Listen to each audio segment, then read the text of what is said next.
Hello and welcome back to the Game Bet Match podcast. I'm your host, Manny Friedman, along with my co-host, Brad Sloan. Back in the house, baby. Back in the house. I don't know if you want to be back in the house after that pretty awful Yeah, performance today. I went 1-11 today. It's the worst day I've ever had. I got reverse swept on 3 parlays, which happens when you go 1-11, right? Like that's expected, but like it was kind of funny to look at like my results and be like reverse swept, reverse swept, reverse swept. Like I want my money back on like the 8 like I reverse swept on an 8-leg parlay. That was at like 900 to 1. Like that's impressive. Like that's hard. Like that's hard to do. Like I couldn't do that if I tried. I know. I really think if you get every leg wrong, you should get like at least your money back. Like something, you know? Especially if it's like more than like 50 to 1 or something. Like that was a parlay that it was at 315 to 1. 351 8 legs, and I got reverse swept.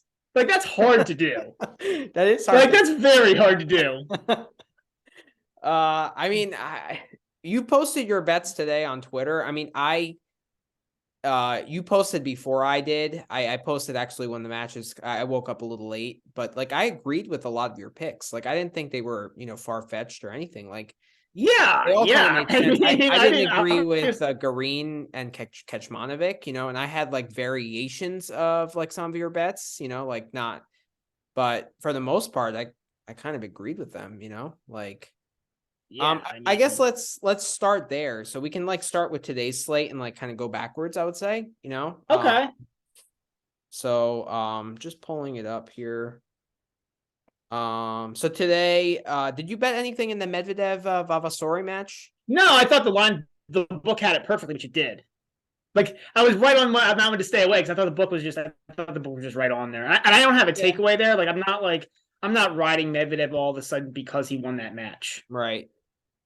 I mean, I bet actually Vavasori plus 1.5 sets. I thought he could steal a set somehow. And I also bet plus the 5 games. Medvedev's style is just so perfect. It's actually really good here, though. Like the serve and push, or some variation of the serve and push, is actually like the way to play here. So one of my takeaways, I don't know, Manny, and like watching the match the past couple of days, like yeah. So like the altitude gets talked up a lot in terms of the serve. It does, yeah. But it's really hard to control the ball. I saw a lot of guys missing balls way long. Like I saw a lot of guys missing balls like a lot of misses. I mean, various amounts of long. I saw like some way long. Miss a bunch of balls long. Well, yeah, I mean that's a different story. But like I don't know if that's altitude. That okay, like, yeah, that's Shapovalov could probably be in hell and miss balls long due to altitude. Like I don't think that's an altitude issue. Okay, all right, we'll get into that match a little later, but I just had to throw that out there. Yeah, but honestly, I feel like a lot of guys are missing balls long, because of the altitude. I mean, it's probably somewhat because of the altitude. So I feel like the serve and push might be a viable strategy here, and that's kind of what Medvedev does. Like he's really damn good at it, but he's kind of a serve and push. I mean, obviously he makes like the ridiculous passing shots and such too, but like that's sort of what he is I guess, but like you would think that like someone that hits with heavy topspin and hits big on both wings is going to do better here as well, because like if they can control the ball, but like that, if they're able to control the ball, that ball is going to jump up high, and be very, very difficult to deal with. I just don't think that's as much of a problem for Medvedev as some other guys. Okay. Like Medvedev's pretty tall, right? And so, and Medvedev hasn't really done well here historically. Like no, that's why I guess that's why maybe that bet wasn't bad. I don't know. Like I actually thought I think some of it's mental, right? Like some of it's mental and just he doesn't like the clay, period. But like if he was in tune, I thought the book had that right. Like, I don't know. But I hear the argument. You can make an argument like adjusting to the altitude here is really hard. And so I could see the argument for the plus 1.5 sets. What was the money on? What was the price on that? It was like plus 150 or something like that. Yeah, I mean, but it's just like Vavasori.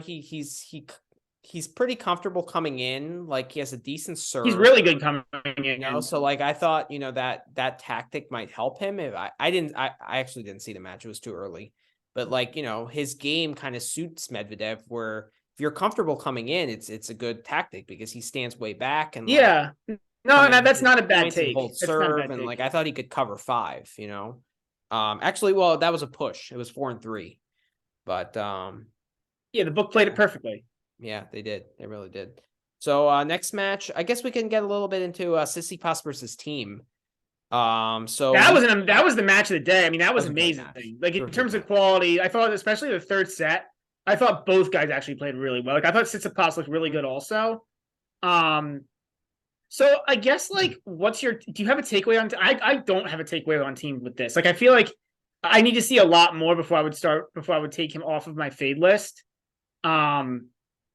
Like he's getting it was a good match. Off. I don't know. I feel like he matches up well against Tsitsipas. I think like this is a matchup that actually he does decently with, because like Team kind of can get that ball high on Tsitsipas's backhand. And Tsitsipas doesn't like playing defense, right? So if Team is kind of striking on all cylinders, which I feel like Team hadn't been doing that, right? Team hadn't been doing that also. I mean, we were complaining about how a lot of teams wasn't I felt like enough. Since his comeback, this has been Team's best match at like for 2 years. Yeah, well, roughly. And I thought he was attacking more. Like he played with some guts, which he like. Did.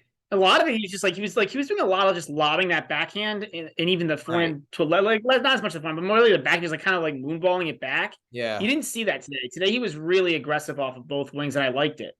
I just don't know that I believe in it yet. Like I felt like he got tentative in some key moments, but like he was able to hold. I don't think so. I mean, not tentative to the level that we saw against like Montero when he was moonballing balls. Exactly. But like Varia on the Golden Swing. But sometimes he was like that's coming in on balls kind of too central, but like that was few and far between. It wasn't like alarming. It's also I thought it was kind of hard to criticize. Like I remember the points you're talking about, but like I don't know. Like I didn't like he made Tsitsipas hit passes. Like he was getting the ball deep on his approaches. He was making Tsitsipas hit tough passes, some tough backhand passes. Like I didn't hate it. I mean, Tsitsipas played pretty well actually. Okay. I mean, Team has done well here historically. Like the conditions suit him. And it goes back to like me talking about like if you're able to control the ball, hitting big on both wings is like the way to play here. Especially with like heavy spin, because that gets. But that's a huge if, right? That's a huge if. Like I guess the heavy spin is a good point. The heavy spin is a good point here. Yeah, I think that's the key. Right, you need to be able to hit heavy. Well, you need to be able to spin to control the ball.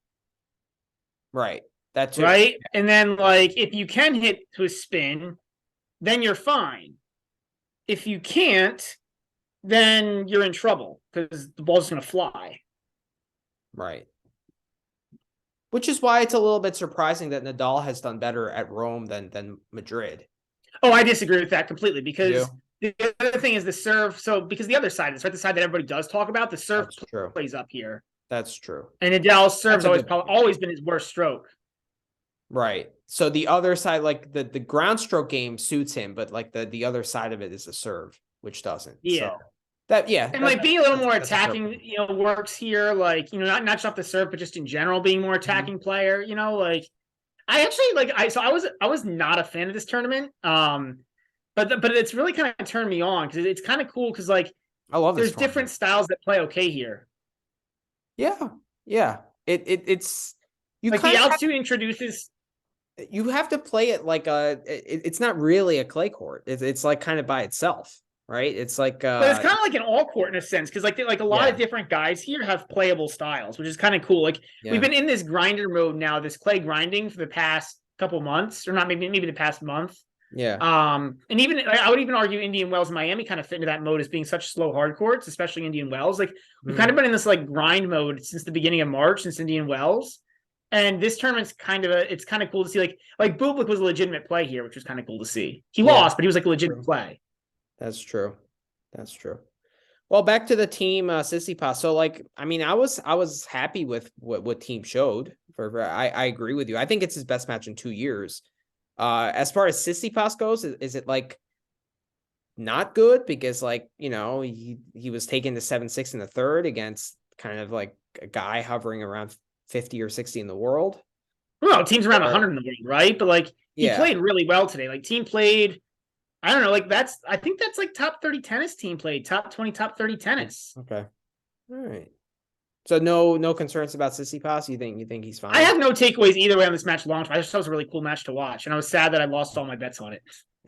But that was kind of a theme for the day. So. Yeah, I know. You live bet the team at 6-5 in the third, right? Yeah, Yeah, and I thought he played okay in the breaker. I didn't think he bet. played a bad breaker. Like he made Tsitsipas come up with some shots, and Tsitsipas came up with the shots. Like the one passing shot. Yeah, his problem was the beginning of the breaker, right? That's where he kind of team went up 3-1. See. Oh yeah. So the middle of the breaker is what I'm talking about. So team was up, and then he played like 3 loose points to get Tsitsipas back in it, and that's where he lost the break. No, he missed. Really, it was the one missed backhand. He missed the one backhand at 3-2 up, and it was. I thought it was the right play to go. Well, I was like slightly the wrong play. Like I can see why he went for it because he's been good at that shot in the past, but it was a tough shot and he missed it, and that really turned things around. I thought. Yeah, he's still not there in the key moments. Like I like that he's trying to be aggressive and he's getting over that mental block, but he's not executing quite as well. Like that. I mean, if the standard is like Grand Slam winning, I agree with you. But I thought he played pretty well today. Okay. Like I thought that was like 5-6 point to get it, or it was the 4-6 point. That was a great point where he hit that overhead into the Tsitsipas box. Yeah. Covering 2 birds with 1 stone. Yeah, that was awesome. Yeah. But then like the next point, it was 5-6, right? And then he dumped a pretty easy forehand to kind of lose the match. So, like I feel like if it was 2019 or 2020 team, he doesn't miss that, Right. Well, that's why I'm saying I agree with you. Like if the standard is 2020 team, no, he wasn't there. But this is the best. Like I've taken. Like I don't think team's getting back there. So like I thought this was a pretty good effort out of him. Yeah, agreed. Tsitsipas, so my 10-1 futures kind of stays alive. I mean, but I don't think it's like a bad thing. Like I don't think it's like my takeaway here is that it's really hard to have too many takeaways because like this is such a different tournament, and for these seeded guys who are playing their first match, like I don't know, I'm not overlooking. I'm not like looking too much at these matches in terms of like future value or future how I think of these guys in the future. So no, I'm just talking about like futures for this tournament though. Like I don't even think in terms of futures for this tournament. I don't feel any worse about Tsitsipas. Like, okay. I mean, I guess it's bad that he was on court so long.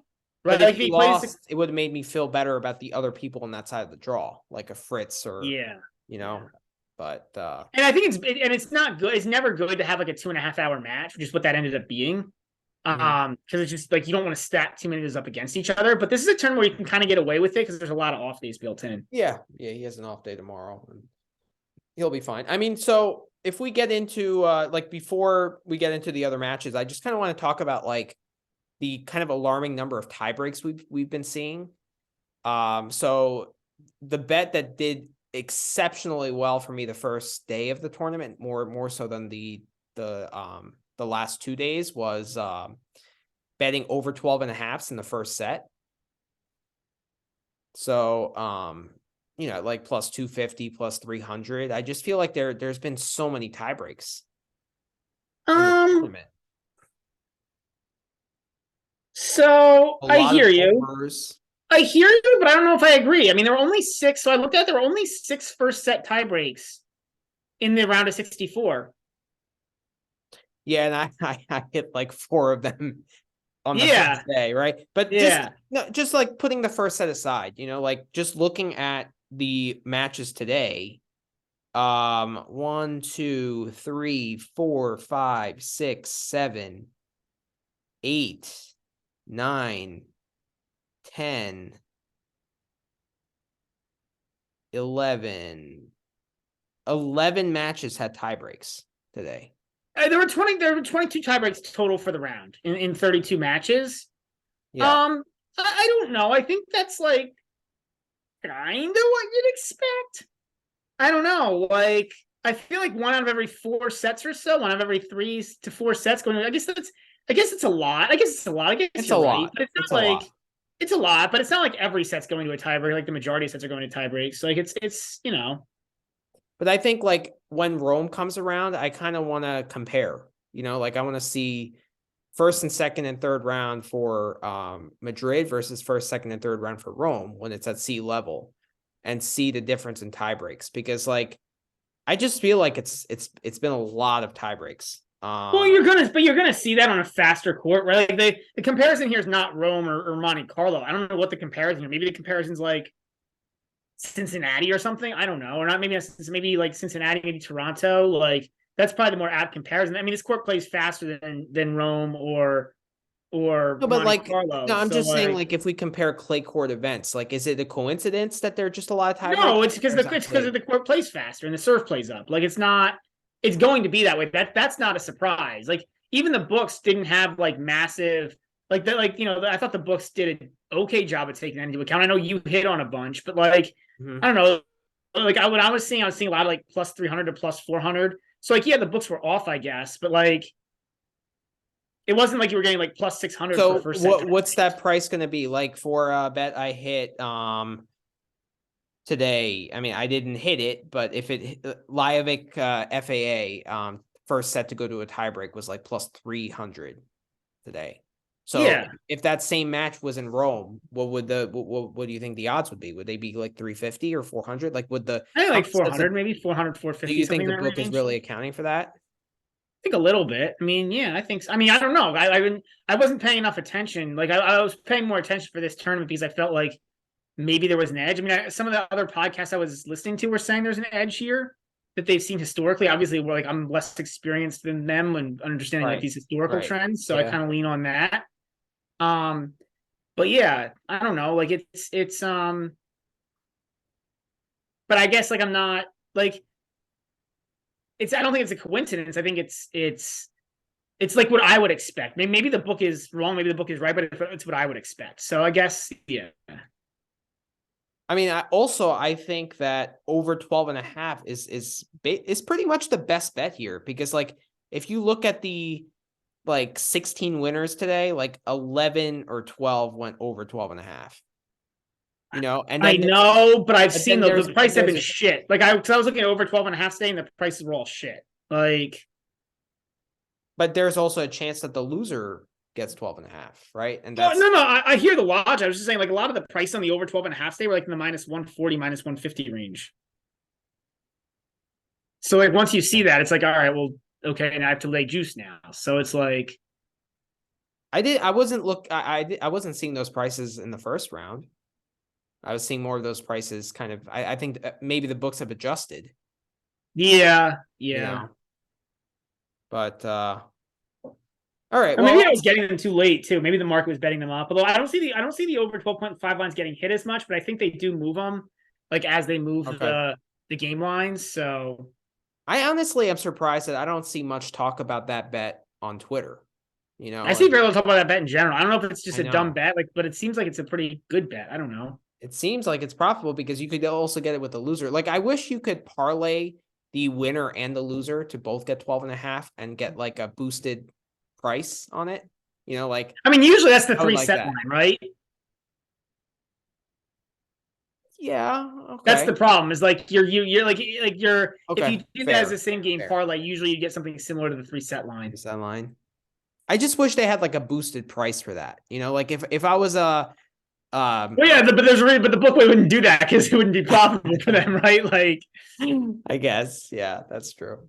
All right. Well, let's continue with the tennis. So how about Liovic FAA today? I So stayed away completely. I mean, I'm not stunned Liavic won this, but the books, I mean, the line on this was short. Like Elijah was like a short dog. Like I think I saw like plus 120 by match time. plus Before plus that, I saw like plus 130, I got it 140. at. You got plus one. Yeah, I saw I plus still thought 140 it was like a worth few it. hours before, and then I saw like plus 120 when I looked at it like I want to say like maybe like a couple hours before match time. So I just thought like that was too short of a dog for Live. I also think like at some point the other wheel has to come off, right? Like this isn't Livic's true level. It's not like so I buy that he likes these conditions. You know, like I think these conditions suit his game.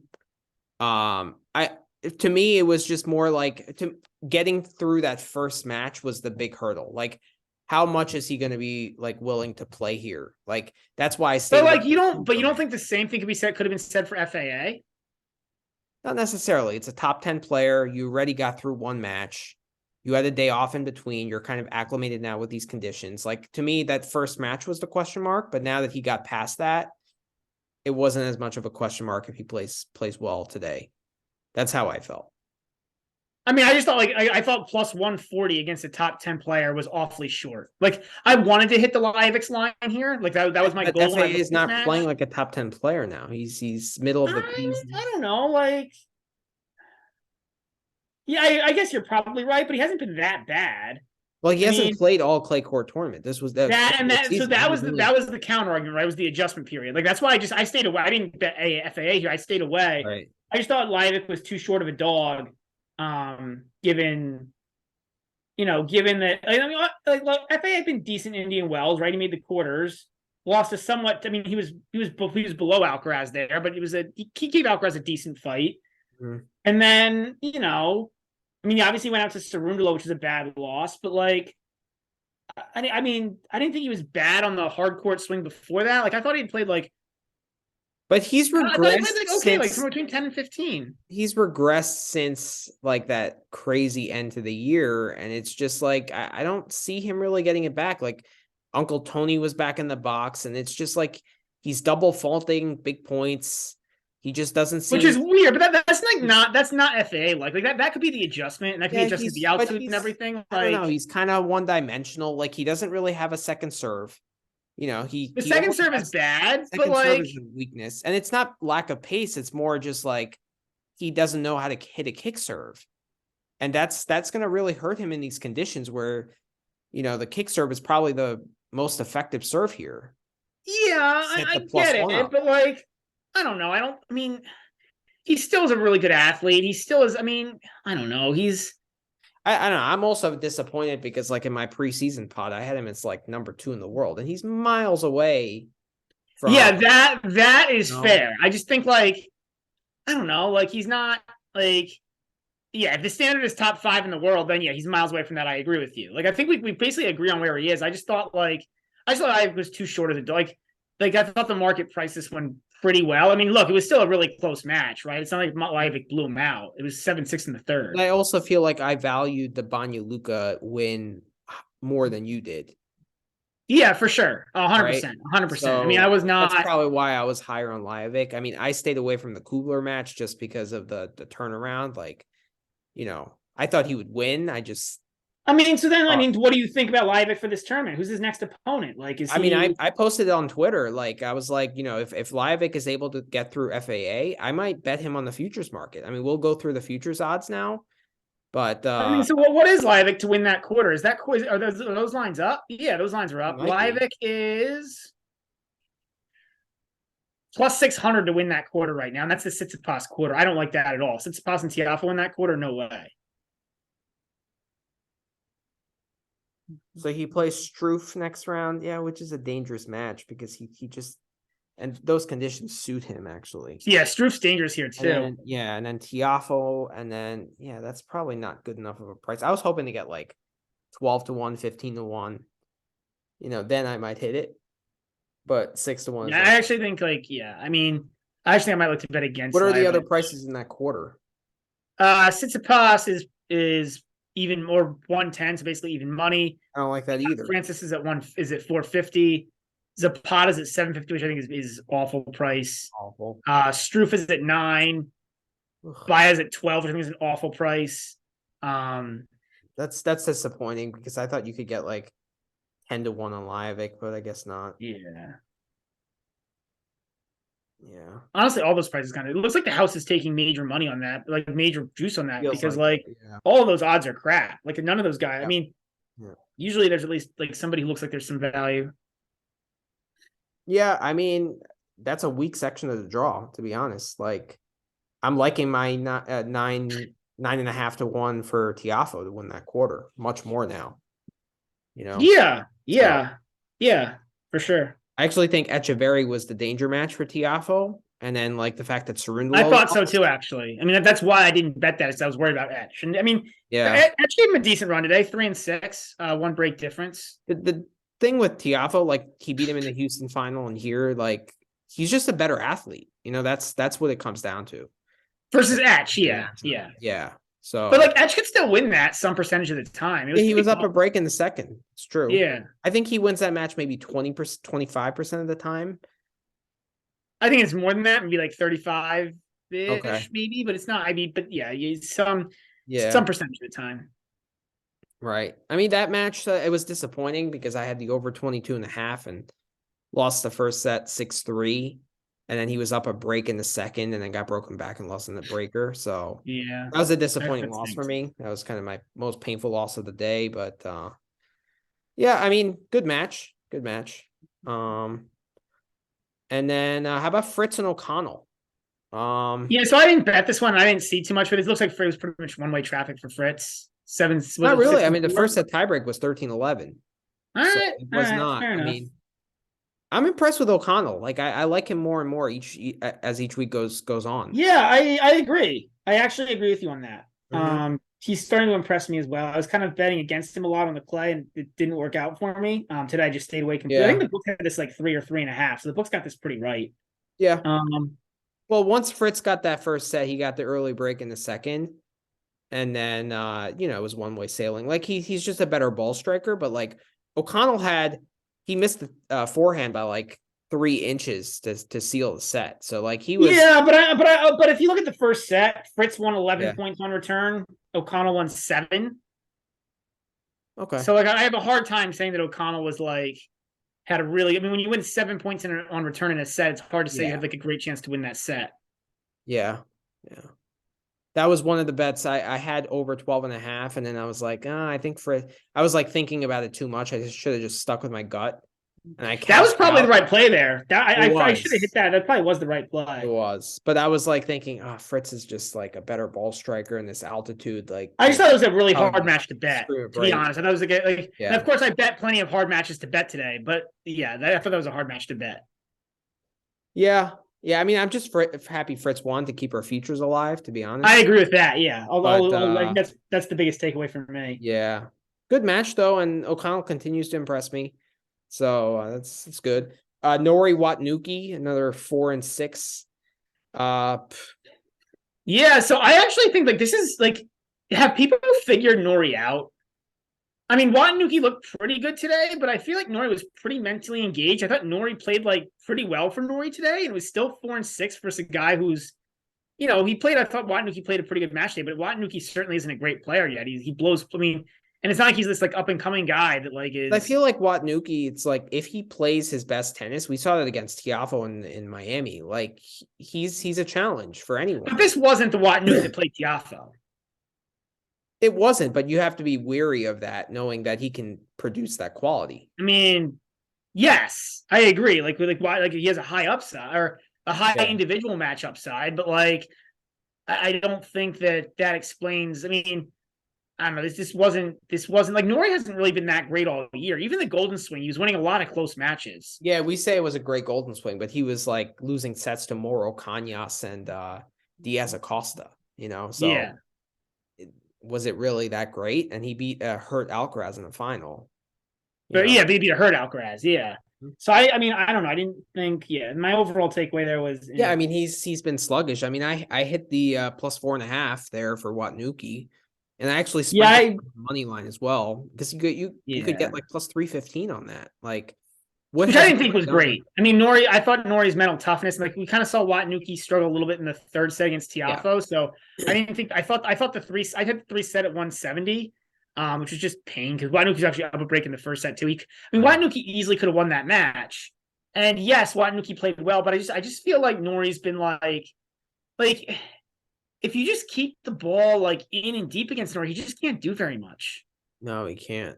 He can't create his own offense. He has to kind of use someone's pace and redirect balls. I am going to give Nori credit for one thing. Like, he does not make dumb mistakes. He does not. Like, he just doesn't make any dumb mistakes. Like, he's just really, really like, and not just like strategically no dumb mistakes, but also like I don't know if I've ever seen him miss like an easy ball. Like an easy put away. Like sometimes he mistimes it. Like that match in Miami against Barrere. Like that was I don't know, maybe he was like half. I guess that was just a really off Nori, right? Like if you're gonna judge Nori by a match he loses 3-2 to Barrere, like I feel like he just woke up on the wrong side of the bed that day. Okay, all right. I mean, he seemed kind of engaged. He always seems engaged, but yeah, I guess you're right. You're right. Not engaged is the wrong word, but like just having an off day. I mean, yeah, but you have to. That's part of who you are as a player. If you have off days, Well, but I so guess you have I to differ. Like add those to how the often? equation. How many other times has Nori been at that level though, where he loses 3-2 to a guy like Barrera? Like that's such an outlier. I'm almost willing to throw it Monte in. Carlo against Cerundolo was a pretty bad day too. What was that? What was that like? I don't remember, but it was pretty bad. Yeah, I don't know. I guess I felt like Nori played like decent tennis today, and it still wasn't easy against a guy who's 117 in the world. And yes, Watnuki's like capable of playing better than that, but he's still like he also plays some really not great matches. So I mean, yeah, Cerundolo was 3-4 at Monte Carlo. That's not like Yeah, how about the last two sets against Musetti, 4-1? Like there was nothing that Nori has done recently that kind of would told tell you. me that Yeah, like that should be an easy match, Like I mean, obviously now his draw is really easy. Like he plays Zhizhen Zhang the next round, so like he should get through this. So if he builds a little bit of confidence, he could be good, but I mean, it's not often that you see him make dumb mistakes and stuff, but like he's prone to it, you know. I don't know. He's I feel like I struck. don't. He's very smart strategically, and if he's like not missing, then it's problematic for anyone in the world, including Alcaraz. He showed that in Cincinnati last year. He showed that in Rio this year. So, because Alcaraz really only got hurt in the third set, so the first two sets were close,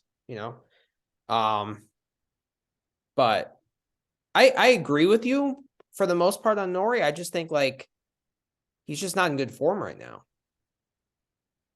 Yeah, but I felt like that. I thought today he actually played like pretty good tennis. Okay. Like for him, you know what I mean? Like again, like he doesn't create his own offense. Like that's I guess that's my point. Is like I think you could figure him out. Like, you just like I don't know, just don't do dumb stuff. Wait, attack when you have chances to attack, and you beat him. Which wing do you think is the better wing to attack? You play Nori.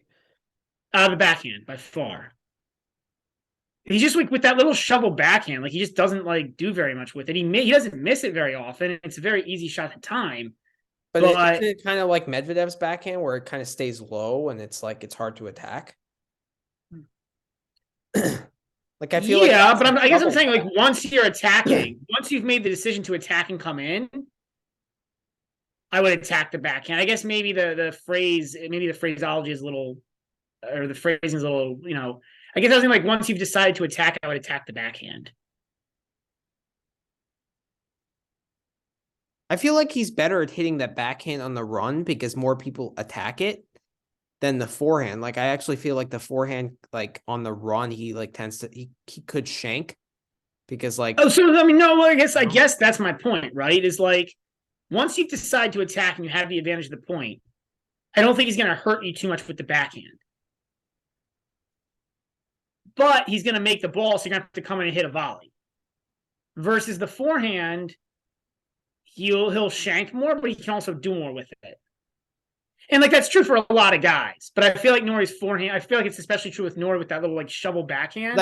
I also feel like the shovel backhand, he's better at redirecting it, which is another. So he can go equally well up the line and cross with it, whereas the forehand, I feel like he's better at going. He's not as good going down the line, and he tends to hit that more cross with the spin. So I agree, but I still would attack the. I still would. I generally. I don't know. Like once you've made the decision to attack the wing that's gonna hit the ball less hard, or less, Yeah. Okay. I mean, I'm not gonna fade him against Zhizhen Zhang, but I gotta see a little more from him before I like start backing him again because I don't know these last. I might back him versus Zhizhen Zhang. I think it's a good matchup, but I don't think the books. I gotta see the line. Like I'm not backing him if the spread is like 5.5. Yeah. But all right. Well, Nori, that was an interesting match. I didn't see much of Safiullin against Paul. Did you see much of that? I didn't either. I didn't watch that. I was watching, I think, Shelton versus Struff. Yeah, Paul just struggles on clay, man. I mean, it's just like, Yeah, I mean that's fine. Like I'm not like my takeaway there is Paul just struggles on clay. Like he just I know, you know I know. like that is the thing about this tournament, right? So like we were talking about how it plays differently, but it still is clay. Yeah, So like you the still have movement to be able element to is move still on there. clay. Yeah. Right, exactly. So that's why a guy like Baez is still like viable here.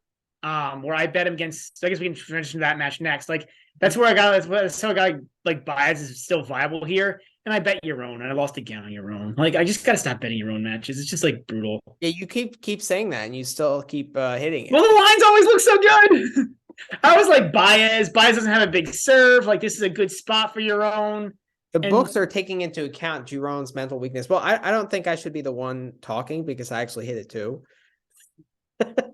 So I should probably shut up. But I Baez mean, just looks so bad. Like his form has been so bad. yeah. But Like Giron, losing to Draper in straights is just not acceptable. the thing with Giron is as soon as he faces some adversity, he's totally It's screwed. over. The match is It's over. over. Yeah. Match is over. And he won the first set. And then as soon as like he got, broken in the second and Baez started playing better, that's it. The match is over. Well, that's why I was saying you can't even take the 3-set line there. Because like if your own loses the first, it's over. Hit it, luckily. But luckily your own won the first. Like it's almost like Right. betting the first set line. If Baez won the first set, there's no way I win that. No way I win that. But Yeah. that's just Giron in a nutshell. Like it happened against Machak. I think I had a pretty big size bet on Giron against Machak in Houston, and like he lost the first set, couldn't convert 7 break points, and that was it. Like yeah. it's just it's bad, man. It's bad. All right, next match today. How about Karatsev against I wanted to talk about something. I saw on Twitter somebody posted it's his first 4-match win streaks in like a year and a half or something. Yeah. And it's not bad. Like if you look at his wins, I was actually looking at this right before this. He beat Struff. He got the one here against VDZ. He beat Yuri in the first round. Like that's a pretty good. Brancaccio not really. It was, and I guess they're all here, which is obviously the case. He didn't win Munich, Yuri, but Yuri's a really good win. Yeah. Yeah, I mean Yuri, Struff, and Bodic, those are 3 pretty good wins. I mean, pretty nice little run here he's on. I don't know that it tells you what he thinks he'd been so bad before that. Like, I mean, he lost to Kimmer Kopajans on clay in San Remo.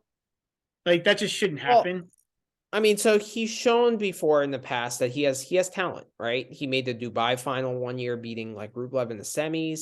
He had the run of the Australian Open semis that he's famous for. Right. So, and he's a talented ball striker with the most ridiculous calves you'll ever see. But the thing is also his compete level doesn't tend to be very high, which is why I have trouble betting him. But it's so tough, man, because like I don't know if it's like your own bad though. Like a lot of these guys, like we have this discussion about catch man. It's the same thing where like some days they don't want to compete and some days they do, and it just makes them impossible to bet. Like, but I feel like okay, I guess you could put Karatsev, Krajinovic, and Kecmanovic all in the same category. Like, it just feels to me like after they lose like a tight second set where they have to play a third set, they just kind of like get disinterested. But I don't know that I understand why you would say that, but I would put the sometimes in front of that. Because even Kecmanovic today, I guess he won a tough. So he lost a tight first set, came back and won the second, and then just had a mental lapse for a game in the third set, which is bad. But I think like today he decided it was a day to compete.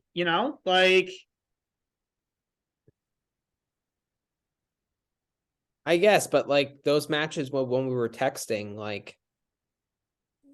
I feel like there's a decent sample size of guys he just, lost it in the third after kind of facing it some adversity. I agree with you. However, it's not it's sometimes yes, sometimes no, which makes it maddening. If a guy just doesn't I actually think Krajinovic is in a different category because I feel like Krajinovic is it's less likely he'll compete if he loses the first set. I feel like Krajinovic, you can feel pretty good he'll go away. I Okay. don't feel like with Kecmanovic. Kecmanovic feels like I'm always on eggshells either way. Because like sometimes he's like, hey, today is the day to fight, and sometimes it's like, it's not the day to fight. Like, Do you feel like it has to do with the other guy? Like if Green is not really going to go away. Like he's kind of always going to compete, right? well, no, but like the Kecmanovic decided to compete today, or not Kecmanovic. But like, isn't he more likely to go away? Just saying, if the guy that he's playing is like doesn't let up, you know what I mean? I guess, but I said there's a pretty common narrative. Like, I mean, like, Garin isn't a guy who usually goes away. It's actually probably one of his stronger assets. And like, Kecmanovic decided today was a day to fight. Like I mean, it really is like some days yes, some days no. I just think it's more often no. Like with Kecmanovic, the basically the one example where I can think of that or two examples that he competed in the third set after losing a tight set was Alcaraz in Miami last year. Or did he lose the first set and then won the second? I don't remember exactly. I don't remember the order either, but it was a tough split of the first two sets either way. Right. So that one where he was playing the tennis of his life. I mean that was an insane tennis match. And yeah, that was Pete Kecmanovic. And then the Cincinnati match against Carreño Busta. Yeah, but I don't know. Like, so I guess, and obviously these aren't necessarily great. He won the second. If he lost that second and won the first, I don't think he comes back and wins that. Oh, you think it's different if he loses the second versus losing the first? Because I think he has trouble turning the momentum back in his favor after. I mean, that feels like such a narrative. Like, I don't know. It feels like I don't know. That just wouldn't make sense to me. Like I can see why if you lose a first set you get discouraged, but like it's that discouraging to lose a second set versus a first set. I don't know. And I guess I don't know. Like I'm looking at it like we're talking about today over text. Like if you look at it like statistically, if you look at the data, like it's not bad. But I agree with you. Like just anecdotally watching it, it definitely happens, and he's liable to it. It's just like, well, I mean, it feels like it's. I watch a ton of tennis, and it's like that's what the eye test tells me. Just by also, but eye test can have bias too, right? Like that's the tricky thing with eye test. That's why I look at I think you have to look at both and like the data. But I agree with you, like the eye test tells you it's like I would never say it's a problem 0% of the time for him. Okay. But I also don't think it's like Krajinovic. It feels like, and again, this is there's probably data that goes against me on this too. But like Krajinovic, it feels like it's a problem like all the time. It just feels like he's like it just like he just feels like he gets like sad and goes away. It feels the same way. Kecmanovic, it feels like there's days where this happens, and there's days when like I want to show up and fight, and it's just maddening. Like I said, like today I thought he fought pretty well, but he just had a mental lapse in the third set for a game, and that was it. You say it was similar against Lajovic and Banja Luka? Like it was kind of the yeah. Well, and he actually fought back from it. He got broken in the third and fought back and broke back with a great return game. True. So like, yeah, it's just maddening. Yeah, and then against Humbert and Monte Carlo, like he lost the second and then came back and won the third. So yeah. So it's like all like which way he wants to like get out of the bed, like. But then Shapo, he somehow got bageled. So like. All right, I guess let's transition to Shapo. So like I was all over the Zhang. That was my play of the day today. That was a 3-unit play for me. I just like anytime Shapo is a favorite, I'm gonna fade him. I don't care who it is. It could be like Radu Albot. I don't care. It could be give me a guy out of the top 100. Vavasori? Absolutely. Vavasori. Give me Vavasori. I'll take Vavasori. Give me Kimmer Kopajans. Oh, get pour it on. Give me him. Give me Kopajans. Kimmer. João Fonseca. Sure. Give me Fonseca. Just give me anyone. And I'll take him as a dog against Shapo. It's just like I mean, I agree Chapo can beat anyone. He has that kind of talent. He has that shot making, but he's just so inconsistent. Like, you can't win tennis matches like that. You know? You really can't. Yeah, but then I go back and like again, like if you look at the data, man, like he's like 7-9 this year now. It's like he's still is winning some matches. He's winning some matches, but the losses, look at like he lost to who did he lose to this year?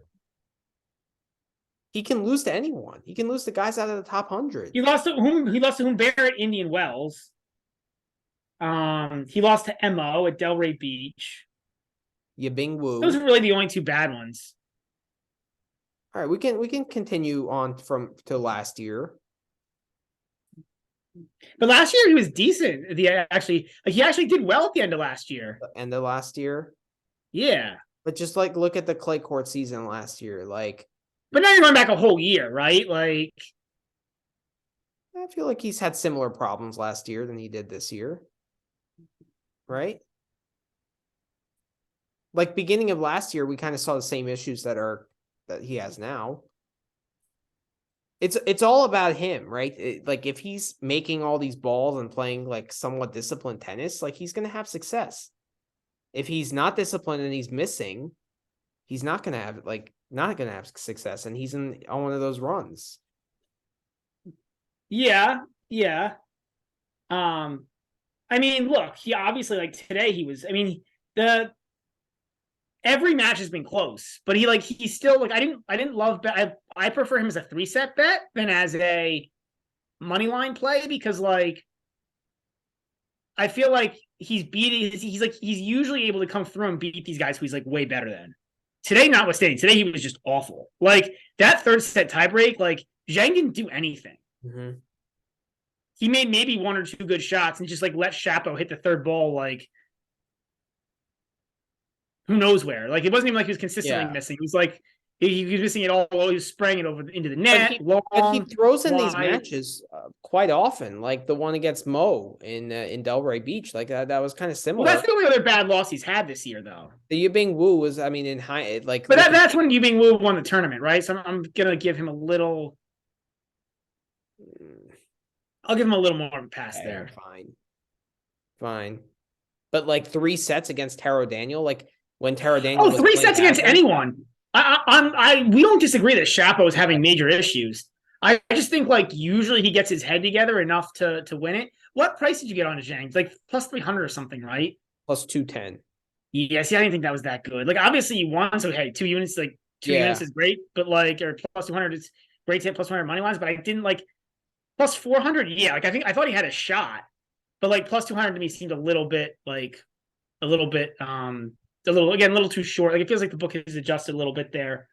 But yeah, I mean, I was also the amazing thinking part of today. The altitude is a bad thing for Chapo because when you're more erratic and the balls kind of fly on you, they just fly all over the place. Yeah, fly all over the place, and that's exactly what happened today. Like especially on clay, we get some bad bounces. Like yeah, altitude. The ball. And I wrote that right, and like in my my 2-line Twitter preview. I wrote that it was going to be a close match because Chapo was going to spray balls all over the place. I just thought he was just mentally tough enough to get there most of the time against, or just not even mentally tough enough, just better than Zhang enough to get there. And like he was up a break in the 3rd, and then he just like handed the break back to Zhang. It was amazing. Like, but this is the amazing part. So, how many unforced errors do you think Chapo made today? Well, I didn't check the stats, but it's probably got to be in like the 50s. No. 19. What? That was the most hilarious stat I've ever seen. Because there's no way I mean, I guess like Zhang was hitting tough shots to him, really. And like, well, here's where I'm going with this. Like, because this match was right before the team and Tsitsipas match. So it's like I saw this match and then I saw the team Tsitsipas match, and I'm like, how are these both 2nd-round matches? Like the quality is just so. Well, here's where I'm going with this. Different. The difference is that when most ATP players get a tough ball, right? Yeah. They dial it back 30% and hit a neutral to defensive ball back to the opponent. Right. Chapo does not do this. Chapo goes for like the biggest shot he can. So like, I guess they're forced errors, because like, yeah, he went for a tough shot and he missed. But they're just like most guys just, like most guys don't go out there looking to make forced errors. I just thought it was a funny stat because I agree with you. Like Okay. if I was scoring the match, I would have said it was like in the 50s.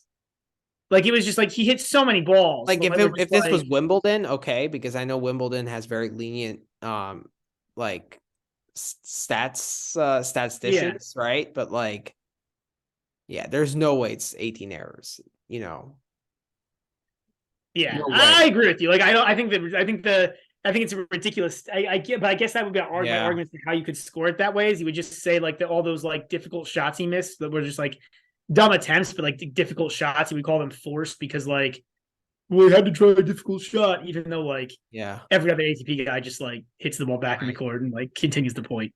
Like I mean, literally every like his discipline might be the worst on tour. It's horrendous. It's horrendous. Absolutely horrendous.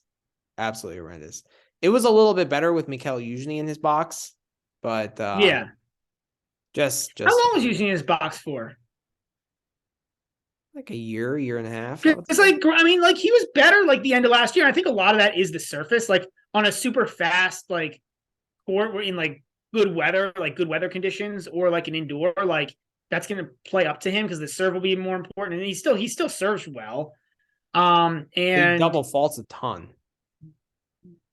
Yeah, he didn't double fault too much today. Yeah, but I agree. Like it's not good. Typically he does. Like that's another one of his problems. So yeah, I mean, super undisciplined tennis. Like I'm gonna continue fading him. I'm like, I don't care who he plays. Like, I might be a little bit reluctant to take them on the money line depending on how they're playing. But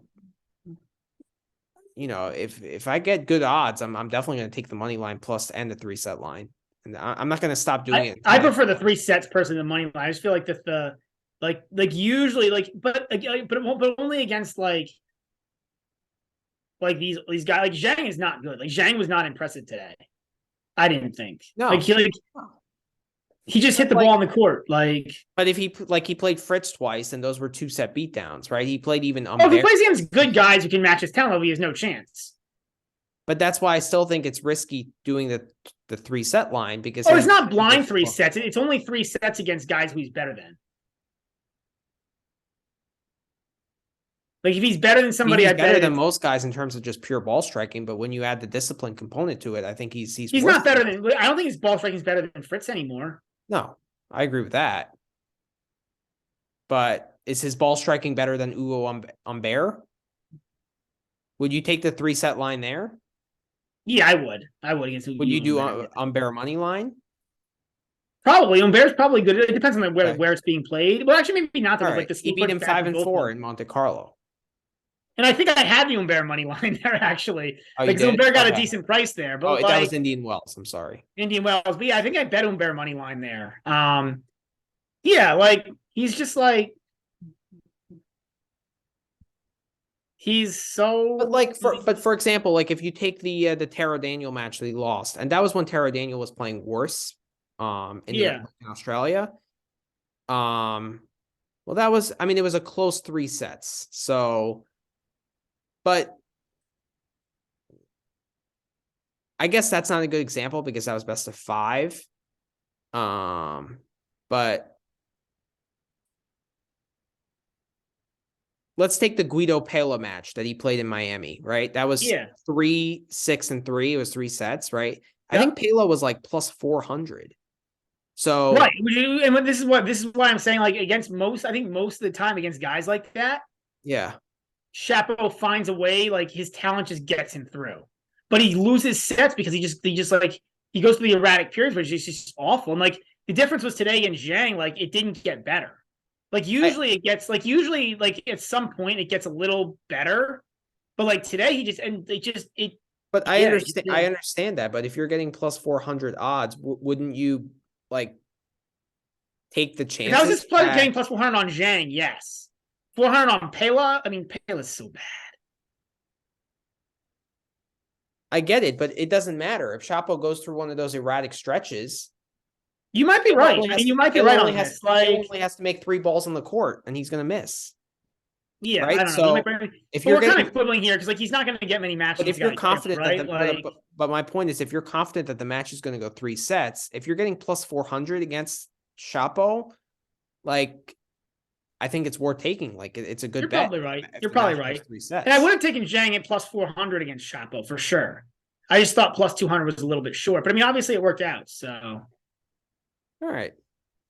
Well, that's enough on that crappy match. Yeah.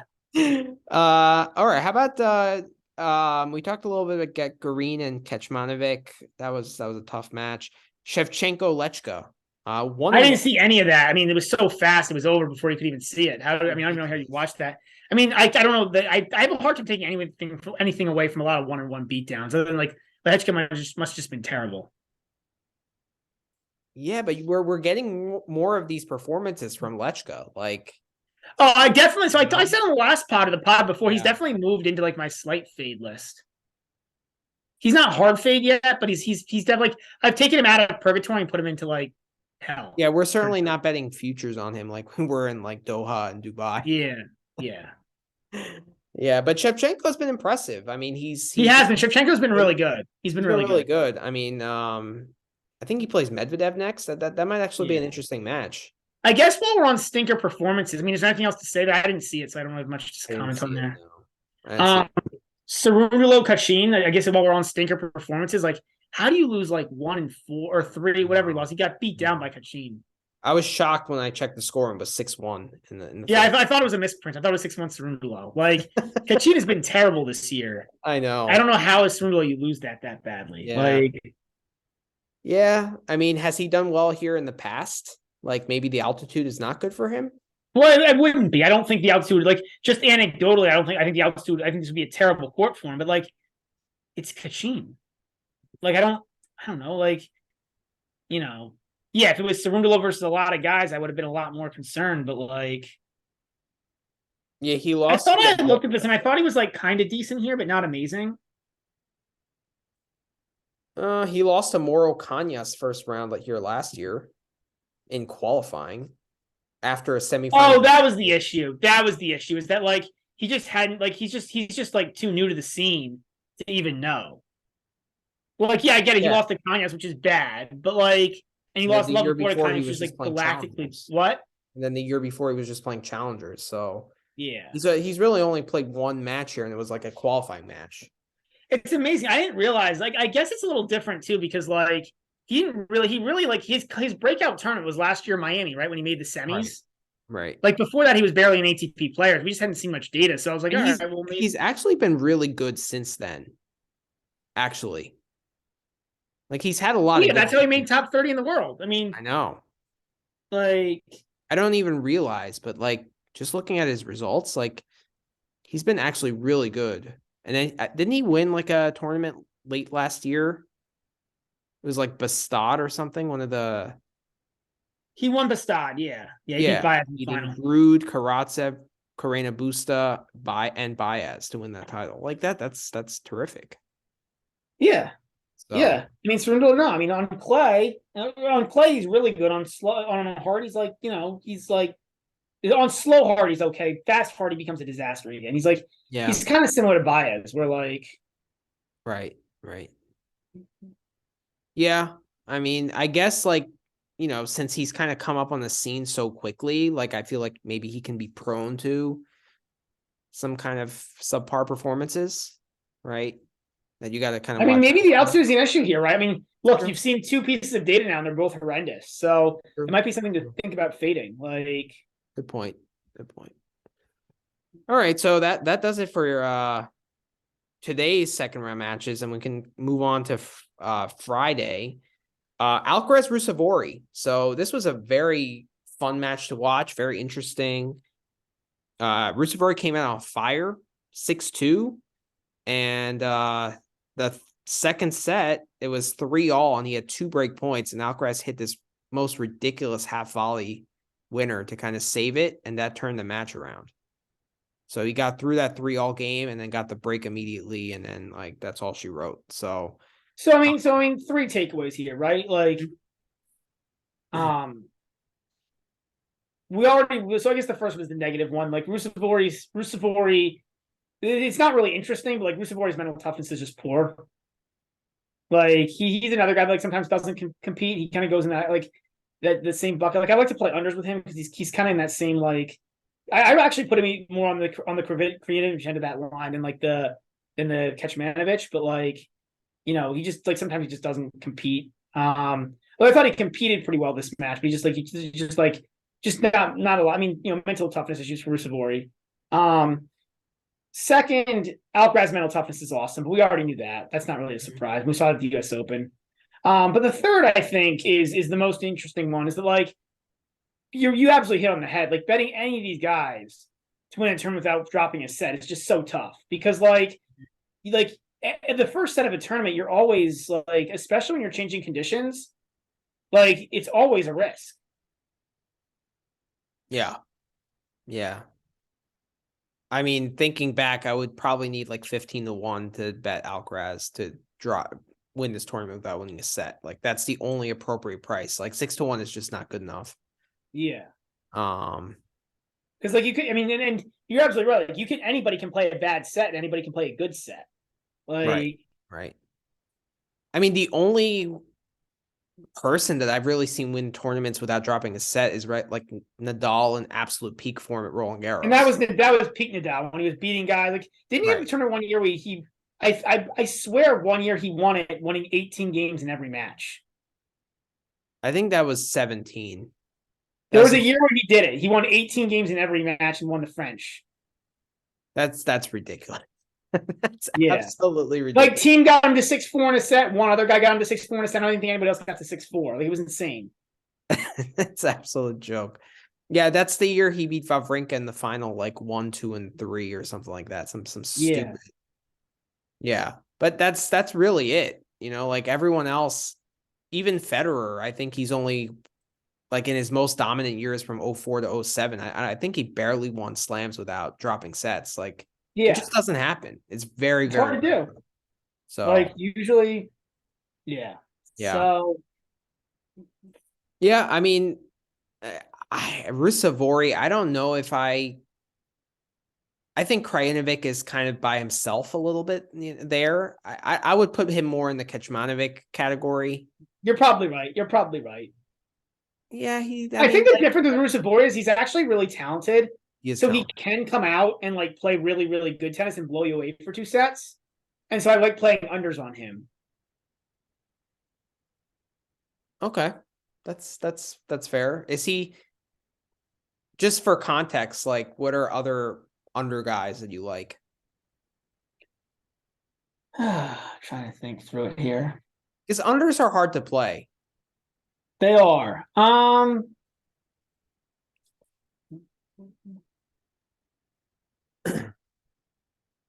Like of my over under bets, I would have to say like probably I have way more overs than unders. Way more overs. It's not like basketball where I would more likely play an under or football. Yeah. Emer is my other favorite under guy. Michael Emer.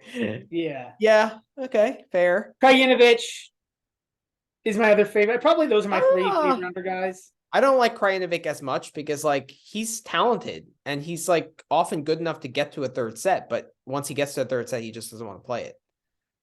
Yeah, really with Krajinovic, you're playing the first set line. Like playing the under, the under is kind of like playing the first set line. Okay. Yeah. But I would actually argue like he's also like, it's also not necessarily a bad thing that he's talented because he also can like win 3 and 2, right? And then you still hit your under. Like you're not saying the guy's going to win less than this many games. Right. You're saying the match is not going to go that many games. So like, yeah, I'd probably put, Krajinovic goes in that bucket. So guys who don't compete but are talented. Yeah. That's the category. Okay. Yeah. All right. Like Munar is a pure over guy, right? I guess, yeah. The over category is so many guys though. Yeah, the over category is so big. Like, there's so many like you have like your Munars, you have like your big servers, right? Like your the Hubies. Hurkaches of the world, right? You've got like your Chapos who are just like all over the place, but like, hey, you know what? It's random and like randomness is great for 3 sets. Like I think Sinner is a good under guy, actually. but he's almost always him winning, right? Like, Okay. he doesn't seem to get beat. Like, it's not like he's like not tough where he gets like beat down very often. Medvedev being the exception, yeah. Yeah, I guess, but like I feel like when Sinner wins, like he He destroys tends to beat guys down. I just prefer Sinner as a spread cover. I prefer Sinner as a spread cover, especially because like he's done it a few times this year. I mean, the most legendary one is against Fusevitz, but like he can pull off legendary backdoor covers. He can. So he's one of those, like I love to. I prefer to play games with Sinner rather than play him as an under. Whereas like Ruusuvuori, like not this match, but most matches with Ruusuvuori, I look for like pure under plays. More as a favorite or more as an underdog? Doesn't even matter. Like as long as it's not extreme in one direction or the other. No, for real, because like it doesn't, because like you're betting on like him either having a really good day or a really bad day. Mm-hmm. I think he's probably my favorite because like him and Krajinovic are my favorites with that, because like the problem with Emer is like Emer's not that talented. Like he's talented, but he's not like he's more defensive style. So like when he's playing well, he's not going to blow guys away. So like you're hoping, like I still like him as an under guy, but like I love Ruusuvuori as an under guy because like it just feels like it's one way or the other with him. I like it. I like the analysis. I'm gonna start playing that. I mean, looking at his scores, it's yeah. I mean, I remember when you said play the under. I was close to playing the over actually in the Ruusuvuori Bublik match in Barcelona. And you're like, oh no, hit the under. It's Ruusuvuori at 11-3. Yeah. That was great. That was amazing. Yeah, I mean, he has played four of his last 7 matches have gone over. But look, it's not a guarantee. It's not. But like none of these bets are.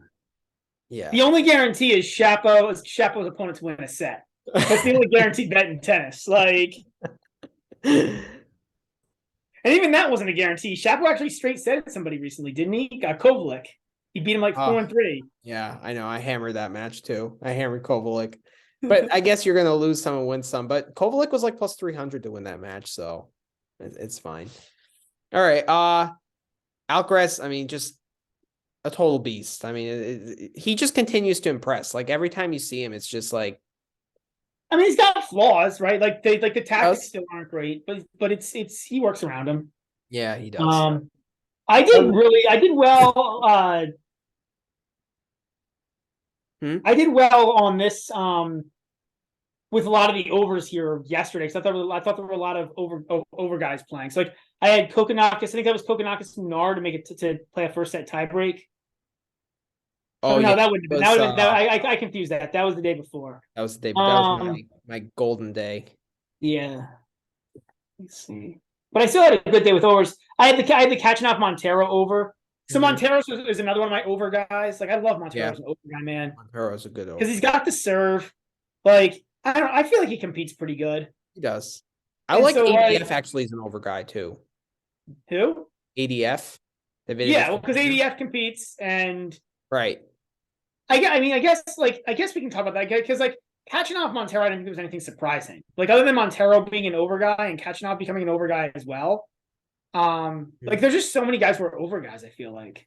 But well, we both bet Montero on the money line. I think our bets were extremely aligned there, right? Because Kachanov actually you convinced me on the Kachanov on the money line.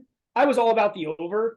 I had the first set also over as well, which was sad because it was 6-3. Yeah. I had Montero actually got outplayed pretty badly. He only won like 20% of his points on return. He just has so many. I mean, it's just like the problem is he has served forehand. That's it. Like there's no backhand, and his net game might be worse than his back. Actually, I wish I watched that match because that might be the 2 worst guys in the net in all of ATP.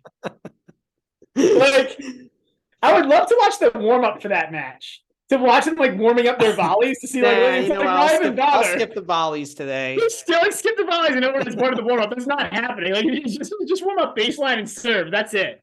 Like Yeah, I saw some of that match, and I don't think I saw a single guy come to net. What were the net points won in that match? Can you Oh pull man, that I gotta up? look this up because that would have been hilarious. Some of the matches don't have it. I doubt this one does, but we'll look it up. We'll see. A man can hope.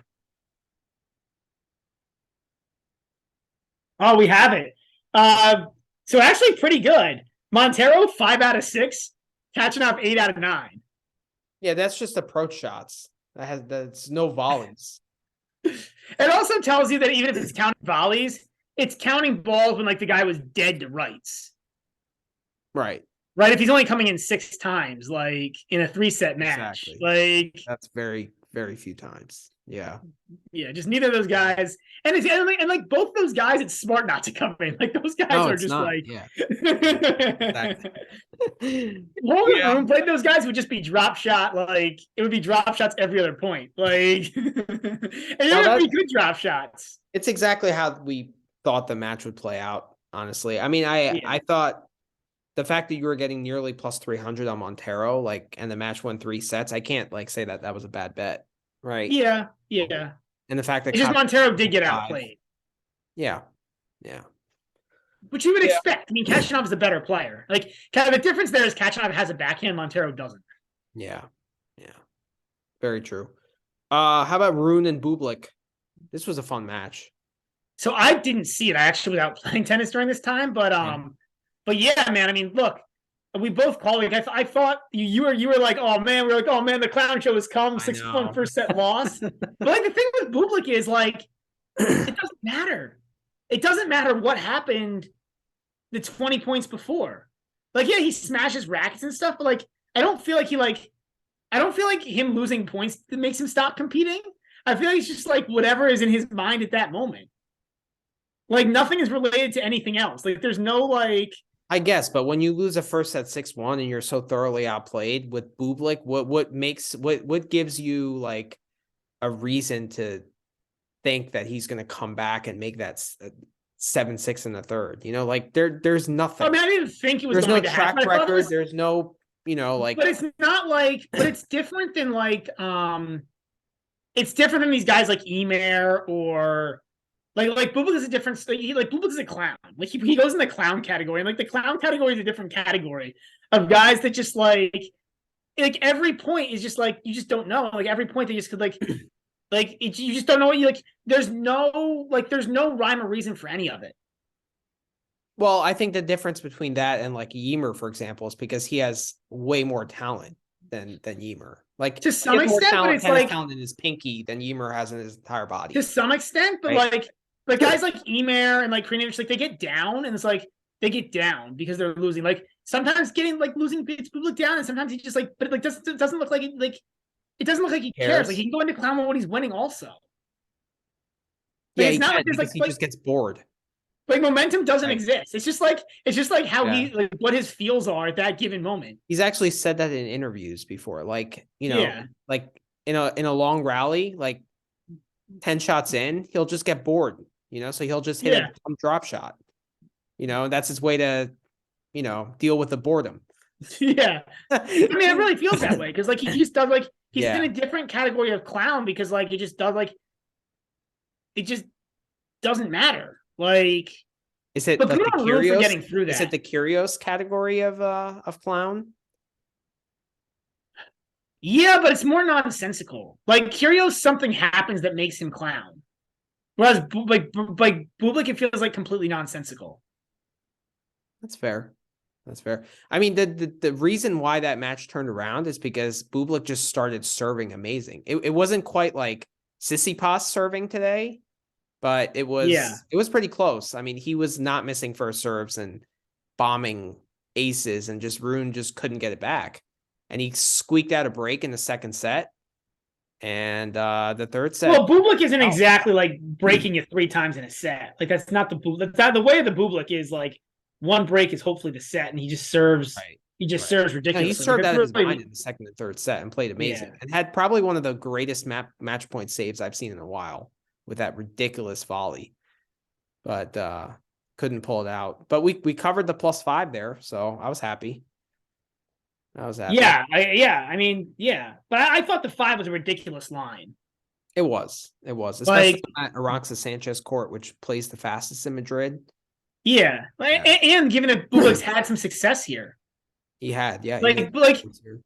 I mean, but again, like the books just have to be laughing. Like it almost doesn't matter what line they put up. I know. And yet we'll still play it. Like, well, I put out a warning on Twitter. I'm like, warning, do not play Bublik. Just do not play him. And then sure and behold, the next match comes, Bublik plays, and I play the line. Yeah. I feel like they just made it +5 instead of +4 just to like bait the people to bet it, you know? Probably, because if it was +4, I'd stay away, probably. But 5 was just too much. It's just like, yeah. Right. And that was a backdoor cover, so way to go, Bublik. He might actually be the Bulldog of the week so far because like he came through with that ridiculous money line in the first round against Galan. Yeah. So Hubie Hurkacz and Richard Gasquet. So I learned absolutely nothing from this match. Everything that I thought and knew about Hubie is exactly what I saw. Survive and push forward. I mean, that's all it is, right? Like, I don't feel any worse about my futures. Yeah, me neither. Like, and actually, his draws kind of opened up. I feel right. So I don't even know if I care if the draw opened up. Like every match is going to be 7. It's just going to come down to who wins the tie breaks in the 7-5 sets. Like, good point. I mean, his little section was easy to begin with, and then he has either Rune or Fokina in the round of 16. So, whatever. Doesn't matter. Yeah, survive and push forward, man. And survive with a SER, right? Yes. Yeah, because it's yeah. That's our new Hubie slogan. Arnaldi and Rude. So Casper Ruud continues to struggle. I mean, he's running. But Arnaldi actually played really well. Arnaldi destroyed Ruud, by the way, in this match. Like Ruud got lucky to get as many games as he did. I don't know about lucky, but Ruud actually like showed some fight to get as many games as he did. But yeah, Ruud is just I mean, it's. I think part of it is that he was never the number 2 player in the world. Like that was like he was like that wasn't ever his peak level was maybe 5 to 10, and he's not like right now. Well, I've been on the record saying that his ranking was always inflated. Like the last year and a half was inflated, and you're like, oh, maybe he's just good. I remember we've had this discussion on multiple occasions. Do you finally agree with me now? Yeah, but yeah, I agree with you. Are you like, oh, let's wait and see? He could get it back like next week. I'm starting to get away from that narrative and like believe that he's actually struggling and he's a guy to fade now. Yeah, I think so too. So I mean, especially because we saw a brief revival and now we've seen it go back the other way. Right. Right. So yeah. And we saw him too. He won at 250. I mean, he's always done that. He's done that for the last 3-4 years. I mean, that's his MO, right? He's good at winning. He's like Baez, but like way better and way more versatile. I don't know if he's much better right now. I mean, he's way better than, but maybe not right now, but he's way better than Baez. I mean, like Baez can't win. Baez lost 17 matches in a row, didn't he? What, at like 500 and 1,000 level? No, just overall. He lost like 17 in a row. The hard court swing, yeah. Yeah, like Ruud can win matches on non-clay courts. Okay, well, losing to your Arnaldi 3 and 4 is not good. No, it's not. It's not. And Arnaldi was plus 4.5 here, but Arnaldi played pretty good. Like Arnaldi showed me something. He did. We'll see. I mean, I'm curious what your takes are on his match against Munar tomorrow. That's an interesting match, actually, tomorrow. Hanfman and Musetti. I actually called this match perfectly. So I bet the Hanfman money line at plus 185, and I got the over 22.5. So I mean, that barely got there, but who did he play? Musetti. Hanfman played Musetti, right? And I stayed away from this. Yeah, I mean, you were right to play it this way. Yeah. I just think the altitude doesn't work in Musetti's favor. No, not at all. This was a good play from you, and I should have tailed you on this. You were right. Like, then it's not even like a right. Like I could have seen this coming forward. Like that. This was a good play. Yeah, I was happy with that one. I forget about how good Hanfman is. Like He's how actually like not bad. He's good. yeah. Yeah, and he has a good serve and a good forehand. So I think that Yeah. plays with altitude. So Porridge Gaston, I have nothing to say about this. I mean, I didn't really see it. I didn't hit it. I didn't see it. I didn't want to see it. I don't even care about the result. Like it's just like Court should be straight setting Gaston. He should be. He should be. And not because his ranking says so, but like Gaston is like he's below the Kubler line. Yeah, he is. And I'll continue to fade Corich. I don't. Yeah, I don't. No, this means nothing to me. Means nothing.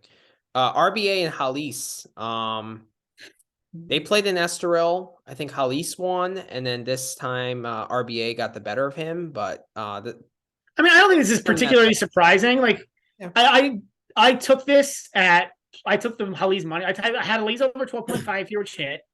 And I had Halis money line here at plus 105. That was the right bet to hit the over 12.5. I agree. But I don't think the over the plus, I mean, even though the money line didn't work out, like I wouldn't have hit it at minus 105. And I think this was a coin flip match. It was. I said it. I said basically the effect of that in some Twitter debates. And yeah, like I think it was the altitude favoring Halis with the big serve and forehand versus the home crowd and rally tolerance of RBA. And that's RBA hasn't been particularly good, like in Madrid. He's been getting better. Like he had a decent match against Alcaraz in Barcelona, which showed me a little bit. Like that was relatively close. No, I meant in Madrid for his career. But I guess you're right. But overall, he's starting to show a little. You're right. He's like, but I don't know. He's been so bad. He's been bad for so long. Like even his Australian Open run, he made the fourth round and was still like not great. I mean, this is not January RBA, but this is I guess a slightly like a February RBA. Or is he just terrible in February usually too? I don't know. He's you know, he's getting better. It's not quite January RBA, but it's getting better. Yeah. How about Zverev RCB? This was a painful loss for me. I lost a big parlay on this one. Yeah, it means nothing to me. I mean, like one of my things is to try to avoid getting too hyped up into first round matches here. But Zverev, I mean, I don't know. I see the argument that Zverev hasn't been good. He hasn't been certainly at the level that like. I mean, he's nowhere near a top 5 level right now, but like, I don't know. His ranking's in the low teens, and I kind of think that's how he's playing. I know you slightly disagree with probably put him in probably like the 20s, but I mean, yeah, I just think like, I mean, he shouldn't be losing sets to RCB, you know, like, and the fact that like, I mean, I should have covered. That was a backdoor cover on Zverev. Like the fact he had to gas out RCB in order to beat RCB. Exactly. I get it. Like, right. So, you know, I don't know. I think he has a easy matchup tomorrow, but he's a guy I'm gonna kind of look to fade still. I don't know. I don't see much from him that has changed my opinion on him. But yeah, that's Zverev. How about, I think there are a couple matches from Friday. One match we didn't talk about from today. Morales beat up Dan Evans. We missed that one. Oh yeah, we missed that one. And Morales had not been good, and he had a hard time. And he barely beat McDonald on clay. It was wasn't it 7-6 in the third against McDonald on clay against McDonald in the first round? Yes, the one where he took off his shirt. Yeah. I think that was 7-6, but I think Evans' game just doesn't translate well with the altitude because you're probably right.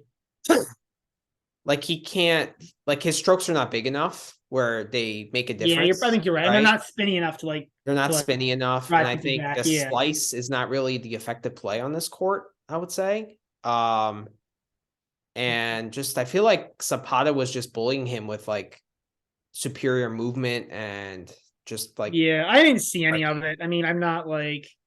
Evans also didn't play that well, but it's just. And his serve is really not big enough where the kick, like his game is just not big enough, you know? Yeah. He needs The to other like match we missed this morning. outmaneuver you, and when it's Yeah. like a really lively court, lively conditions, it's tough for him. That's kind of my takeaway. Makes sense. How about ADF and Ramos Vinolas? Ramos is so bad. That's my only takeaway. I keep thinking Ramos is going to be tough, and like it was bad on the Yeah. Golden Swing, and it's got worse, not better. And like this is his time. Like I keep thinking, okay, he's gonna play well, or not play well, but he's gonna be competitive. He needs these points, he needs these matches, but no, it's just not. It's just not there. Like I also think he's getting up there in age, right? I was gonna ask the same question. I was gonna see He's how old he is. 35. Yeah, this just might be it. It might be it, exactly. Like, because I mean, he is 1-8 in his last 9 matches.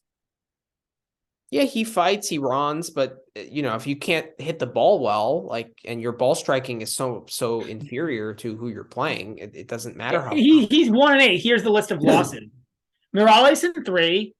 I don't have an issue with that. Dago Montero in 3 in Santiago. Don't have an issue with that, but it's not great. It's just like it's okay. But now it gets worse. Mulcan 3-2 in Indian Wells. Husler in Miami. Rodionov in Estoril. Not good. Struve 4-3 at Monte Carlo. Not good at Monte Carlo, I would say. No. Emilio Gomez in Barcelona. It's really bad. That's probably the worst one. Yeah. And then he beat Ivashka. But like, man. And by the way, I hit ADF over 12.5. I still love ADF over 12.5. Yeah. Like he almost managed to make this set. He nearly made it complicated. Yeah. He fights, but he just he makes everything complicated. Yeah, ADF is also a good break back guy. Like he'll get broken, Yeah, and then just immediately break back because he's just better than his opponent, and then proceed to get broken right back. Yeah, yeah. Well, he's kind of like Shapovalov. I mean, it's not as extreme. Like Shapovalov's just a disaster, but like ADF is like Shapovalov. It's more than just like bad tactics, right? Like at some point, it's just mental toughness and discipline. Whereas ADF might be like one of the worst tactics guys on tour. Yeah, but it's bad tactics, but slightly better discipline, I guess.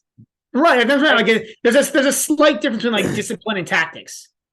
Well, I think Chapo is bad discipline and bad tactics, or the discipline is so bad that he can't even implement the tactics. I think that's what it is. I think with Chapo, that's what it is. He just there's just zero discipline. Yeah. Whereas like ADF, I actually think there's like it's just terrible tactics. Like he just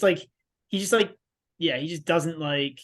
He's just not able to play like smart tennis. Yeah, and he also has just mental lapses. I think that's another. And they kind of string together. Yeah. Yeah. And I think that's what it is. He just mentally, but they're lapses. Like there's a difference between him and like he gets it back. Not extended. He gets it back pretty quickly. He does. But the problem is that like it's a major issue against top guys because like against guys in the top 20, if you get broken, you might not get that break back. Right. Which is why against these other guys, he breaks back right away. Because like he lapses, which is why I'd probably make Hubie a favorite if they played. Like if ADF gets through Holger Rune and he plays Hubie, like I would make Hubie a favorite there, right? Just because of that. Would you take an over of 24? Would you go over 24? Because 24 is ridiculous over under. But would you go over 24 in Hubie ADF? And if the 3 set line was plus 110, would you take it?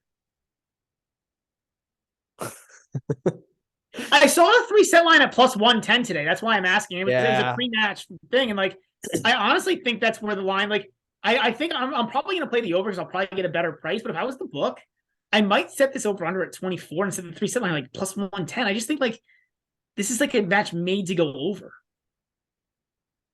I know. It's interesting. I probably would not take the over just because of the fact that you could get an ADF mental lapse. Yeah. So I probably wouldn't because if you get a 6-3 set, you're screwed. Well, and the other problem is like if ADF mentally lapses, he might not be able to break back against Hubie. Exactly. So that's probably why I wouldn't take the over. So I would have 3 sets at plus 110.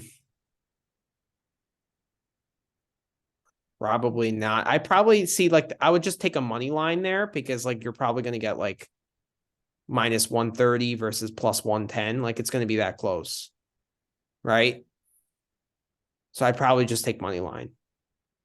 But you're not going to get I mean, I don't think those are going to be good prices, right? Because like the guy who you're getting minus 130 be there's probably going to be Hubie, and like I would put Hubie as a slight favorite in that matchup. Do you think that's a pure coin flip? I don't think it's a pure coin flip. I think No, I think Hubie is a decent is a slight favor. I would take Hubie there at a minus 130. Yeah, just money line. Okay. That's probably what I would do. But I mean, ADF still has to get past Holger Rune, so let's not get ahead of ourselves too much. Easy. Bublik almost beat Holger Rune. That's true. Yeah. How about Munar Greek Sport? I don't have too many takeaways. I actually bet the first set over 12.5 and that hit. And did you get paid for that? I did. Did. That was nice. Oh, Grenier versus Korda. So I actually hit Grenier here. I was just purely just going based on Korda injury. Yeah, I just stayed away here. Like Grenier is not good, and like, but I could see he's why. Not good, but like, but I don't know. I see the argument. It's and it worked out, and I think I'm not. Yeah, I don't think it's a terrible play. And it had nothing to do with Korda. It was just it had nothing to do with Grenier. It was just like injury. You know. Yeah. First match back. Yeah. That's it. So. Yeah.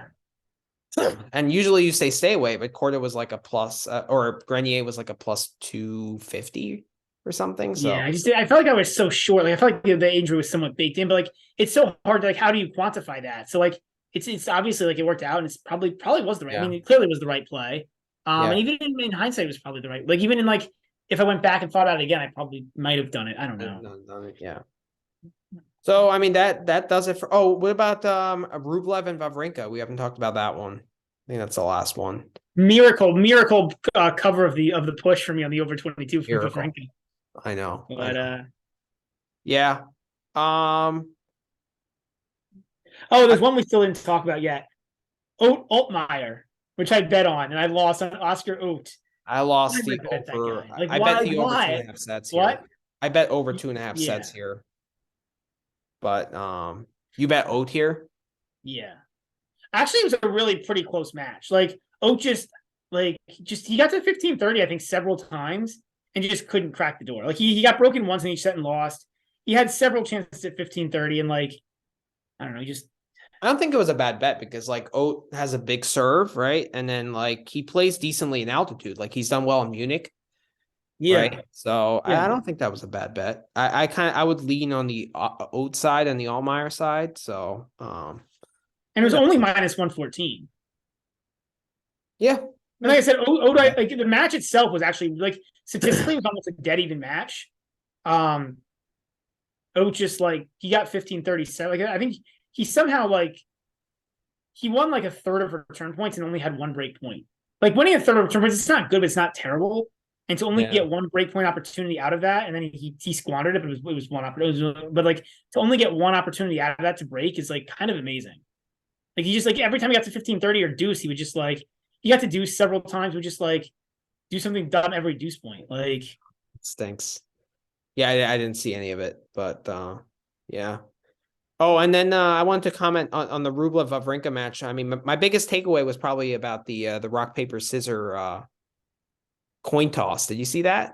I missed this. No, you missed this. So like, I think Mohammed was about to flip the coin, and Rublev was like, no, don't do that. So he took Wawrinka, and he's like, let's do it this way. So they played rock paper scissors shoot to determine who would serve first. That's amazing. It was amazing. I got a good kick out of that. That was great. So they must be buddies in order for that to be like considered like, you know, like, so I think if they didn't get along, like you wouldn't try that. Well, everyone loves Rublev, right? That was I think it was Rublev's idea. So it was fun. But like being serious, like, do you think the amount of tennis that Rublev played, like, is just not a concern? You know, like you think he's just fresh enough to go the distance here or go far here? Like, I mean, he's played a lot, but he's dealt with it pretty well. There were off days here. There's a lot of off days built into this tournament. Yeah. So like the only way it's a problem is if it's mental fatigue, and I don't think we've seen mental fatigue yet. Rublev is really fit. Like his physical intensity is incredible. In fact, it's the reason he wins most of the matches he wins. It's just because his intensity is so high. He just like It's true. he just Very like underrated. yeah. Like his mental, his mental. He's one of the best mental battlers on tour. Mm-hmm. With the exception of again, like he has the days. Yeah. It's like, he has the days where he just goes into like a complete like shell shock mode, like Rude at the ATP Finals, Djokovic in Australian Open. Like it happens, and like therefore he gets a little bit underrated for it. But like the other 95, like it's either one extreme or the other with him. Either he's like extremely, extremely engaged, like more than any other player on tour, or he's not, and he falls apart. And I think that's very few and far between where he is not engaged. Oh, I can only think of those two examples. Like, yeah. I mean, I don't really think he's a top 10 talent, but based on what you said there, I think that's the biggest reason why he is where he is in terms of ranking. But he's definitely a top 10 player. I'm just saying in terms of like athleticism. I hear. I hear you. I agree. Yeah, he is. I'm saying, but I'm saying he is a top 10 player. Like, I don't think his rating is overinflated or anything like that. Like no. Yeah, I would agree with that. But I mean, we'll see. We'll monitor it. I mean, he's in Alcaraz's quarter, so there wasn't really much value in the futures market with him. And I don't think this altitude actually plays well for him. No, probably not. Probably not. Because he hits the ball so big.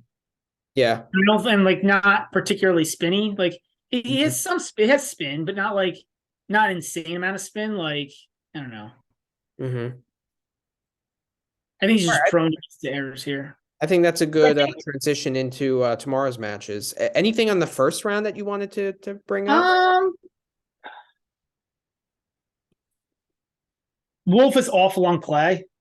Yep. There were a lot of so the round one is where a lot of the overs hit. The overs were going crazy in round one, not so. Well, that's why I had such a good day on the first day. I mean, I just hit everything. Well, me too, because I hit a lot of those overs as well. Like there's just a lot of over guys the first day. Yep. Cressy Wawrinka, I also hit over 1.5 tie breaks. That was pretty cool. That was a smart play. Yeah, that Cressy Wawrinka was amazing. I hit Cressy plus 3.5, Cressy Wawrinka over 12.5 in set one, and over 1.5 tie breaks. That was an amazing day. And then Montero Golio over 12.5 in set one. I hit Ramos Vinolas Ivashka over 2.5 sets that day. It was just like the greatest day of the year for me. That is amazing. It was amazing. Zapata over McDonald over 12.5 I hit. Yeah. So it was good. It was good. All right, enough gloating. No, I'm not even angry that you're gloating. That's completely cool. No, I'm talking to the audience. I just thought Chardy lost. Gaston won a match. Yeah. I had to get a money line at minus 280. But I did win a bet on Hugo Gaston. I achieved one of my goals. Plus 280? No, minus 280. Oh, geez. That's what you're gloating about? Are you serious? It was against Chardy. It was Gaston. All right. Otherwise, otherwise not a whole lot. Too many takeaways. It's like it's one of those things where because it's why I don't like these 96-man Masters, because like the first round is just so watered down. It is, and the second round gets watered down as a result, and like the tournament doesn't even really start until the third round. Mm-hmm. Whereas like the other Masters, like you get some great first round matches because like instead of having 32 seeds, you only have 16 seeds in the other matches. They're the other Masters. So like you just get like stronger. Like I think it's better. It makes the draw like more entertaining, especially the rounds. Oh, how about Murray? He's awful right now. But clay was never Murray's best surface. I agree, but just like losing, and he's just not like Vavasori, and then like that missed volley at what 5-6. Like it's just. I get it. I hear you. I agree. I guess I'm not as surprised. Like is Murray at the stage in his career where he's going to be here and be in like a threat in every tournament? No. It's disappointing to me because like after the Doha run and then like, I thought like, oh wow, this is good But it's stuff. all, and you would think like here with the altitude that plays a little faster, he'd be better off. Because like he's not like I'm not gonna back him in Rome or Roland Garros. I think he needs a faster No. at this point in his career. Everyone was like, oh, it's gonna be Murray Medvedev in round two. Like I saw like Tennis TV put in like a promotion for that potential round two match. And then he loses to Vavasori. I mean, I don't know. Yeah, I'm definitely not going to back him in the next two tournaments. Is he playing Roland Garros? I assume. Yeah. Why wouldn't he? I mean, Yeah, I guess. he'll play it. Like, why would like, if he's gonna play with a bad hip? That's you're gonna play all the slams, right? Like those are the fun tournaments. That's why you play tennis. Right. True. All right, I think that does it. So let's open up Bovada and talk about round three. Yeah. Any overall draw takeaways? I mean, Rude is out, right? So but that's not. But I don't think you like no real threat is out. Like it would have been interesting if Rune lost, but honestly, like in terms of the draw, I still think the integrity is basically there. Like a bunch of seeds lost, but they were all like lower seed. Like I saw somebody tweet today, like, oh, like this shows like the men's game has upsets in depth too, and I was like, no, it shows that the bottom like six like the guys seated in the 20s suck are not they don't suck. But like there's no difference between like 21 and 45 on the men's tour. Like there's a crevice after the top 20. Like if I look at the rankings right now, like I just feel like there are a lot of guys that are just not playing that well, right? And like anything can happen on any given day. Like that's how I feel. But I feel like that's only true. But I feel like I feel a little differently. I think like after and Paul on clay is different, but just in terms of general tennis, after Tommy Paul, so the ranked 15th is Hubie, Zverev, and Tommy Paul.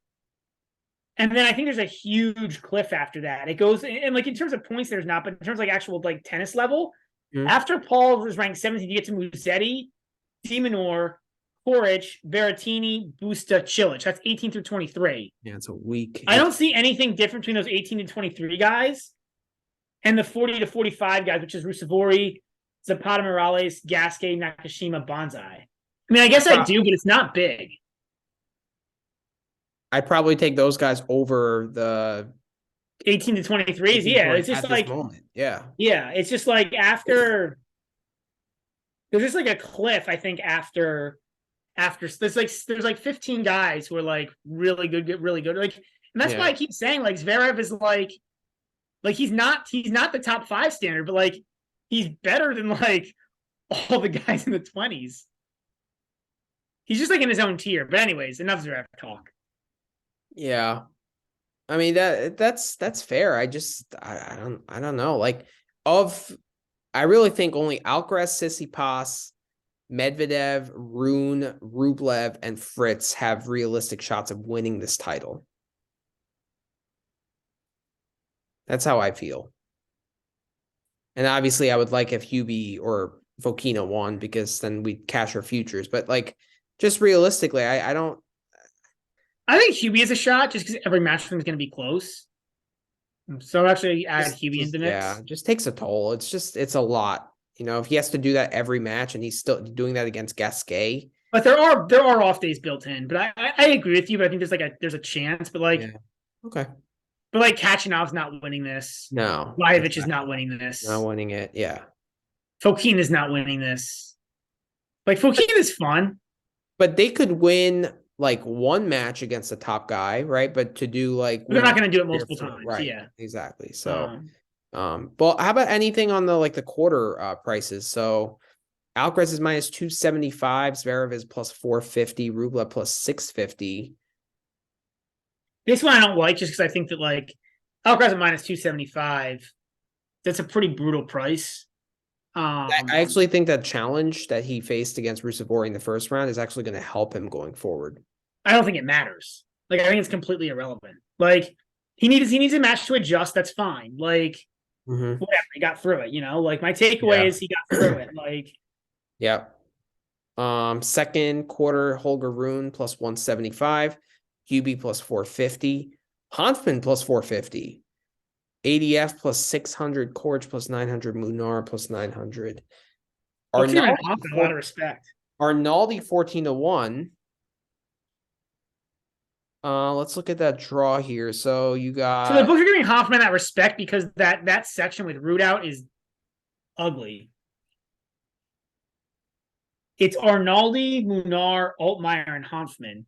One of those guys is going to make the quarters, and that's why they're putting Hanfman at 450. Is because the thinking is if Hanfman gets through that.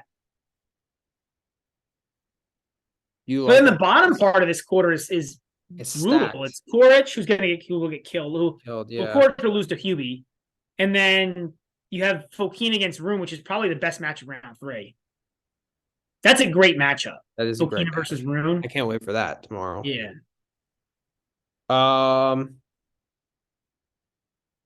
Do you like Hanfman at plus 450? Or how about Arnaldi at 14-1?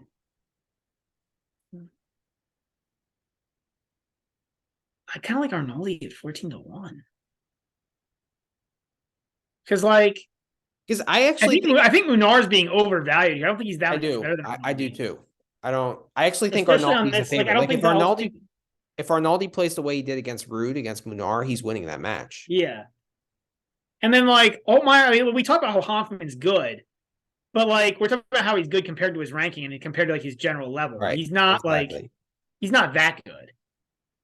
And then I think there's a 30% chance that you end up with Arnaldi in a quarter. And then if he plays Hubie, who the hell knows, right? Yeah, right? I mean, that might be a good long shot. It's close. It's not great, to be honest, because it's better than Altmaier at 12-1. Arnaldi, I feel like is the play. Yeah, it's either Arnaldi or the problem is he's a massive dog once he gets to the quarters, right? So it's a big price, but he's got a shot to make the quarters, but he's a massive dog once he gets there. Yeah. But I agree. Compared to these other guys, he's being undervalued. I would put him I would flip Munar and Arnaldi here. I would actually flip this. I would put Arnaldi up at 9. Put Munar at 12 and Altmaier at 14. I agree with that. And I would put Koric at 20. Koric is so bad. I know, and he's in that rough quarter. Yeah. Or in that rough. Koric would have to be. Yeah, Koric would have to be Hubie and either Fokina or Room. Right.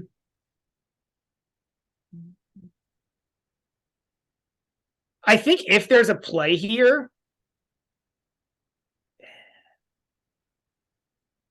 I think the plays here are Hubie or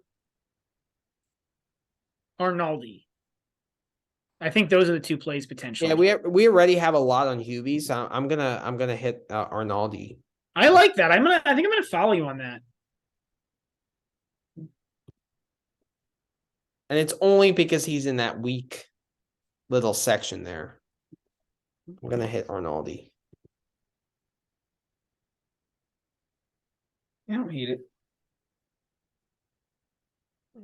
All right, then the third quarter, you got Tsitsipas at plus 110, Tiafoe at plus 450, Lajovic at plus 600. I mean, we kind of went through this quarter. Zapata at 750, Struff at 900, Baez at 12-1, Kachin at 14-1, and Safiullin at 16-1.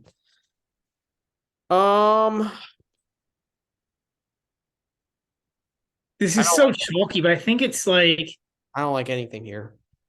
Yeah. I mean, who does Tiafoe play? He plays Kachin. And then he plays the winner of Lajovic versus Struff. And then plays Tsitsipas probably.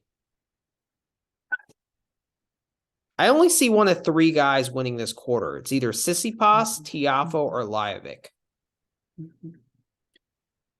I actually think the play here might be Tsitsipas. It's 110, but he's got Baez. He wins that. Yeah, Like he wins exactly. that. And Zapata. then he's I got think the winners Zapata. of Zapata and Oh, Safula, and he wins that. he wins that easily too.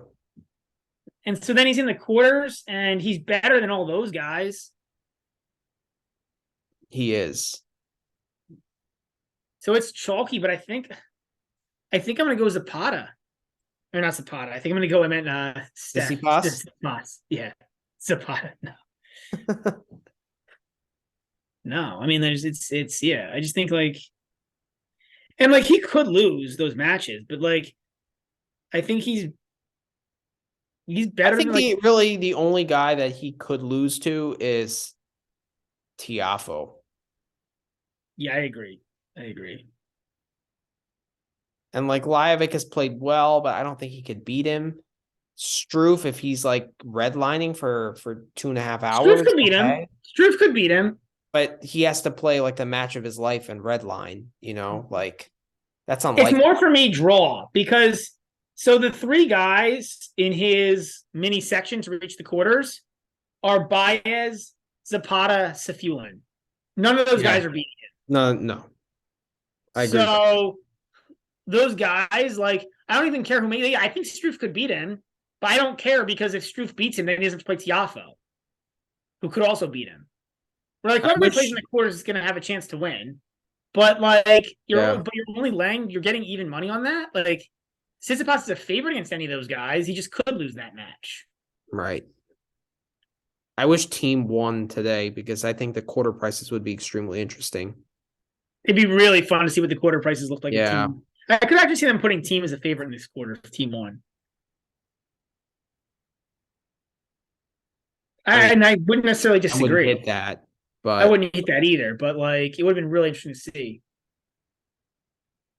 Then I would hit a long shot probably. What was Tiafo to win the quarter? Like 9-1 or something? 900. Which is so weird that he goes from 900 to 450 after one match. Because the draw opened up tremendously. Like I feel like if FAA was there, how did the draw open up? Well, FAA's gone. FAA lost. Cerundolo lost. Well, I don't know if Cerundolo matters that much, but FAA losing is relevant. What? Paul also lost. Like, I mean, we understand that Paul's bad on clay, but like still. Yeah, maybe the books don't. Yeah, maybe right. So, all right, and then the fourth quarter, you got Medvedev at plus 120, Nori at plus 350, Fritz at plus 375, Demonor at plus 600, Garin at 1100, Karatsev at 16, Shevchenko at 28, and Zhang at 40-1. Let's take a look at. Let me get my bets down. Then I'll tell you what I think of the fourth quarter.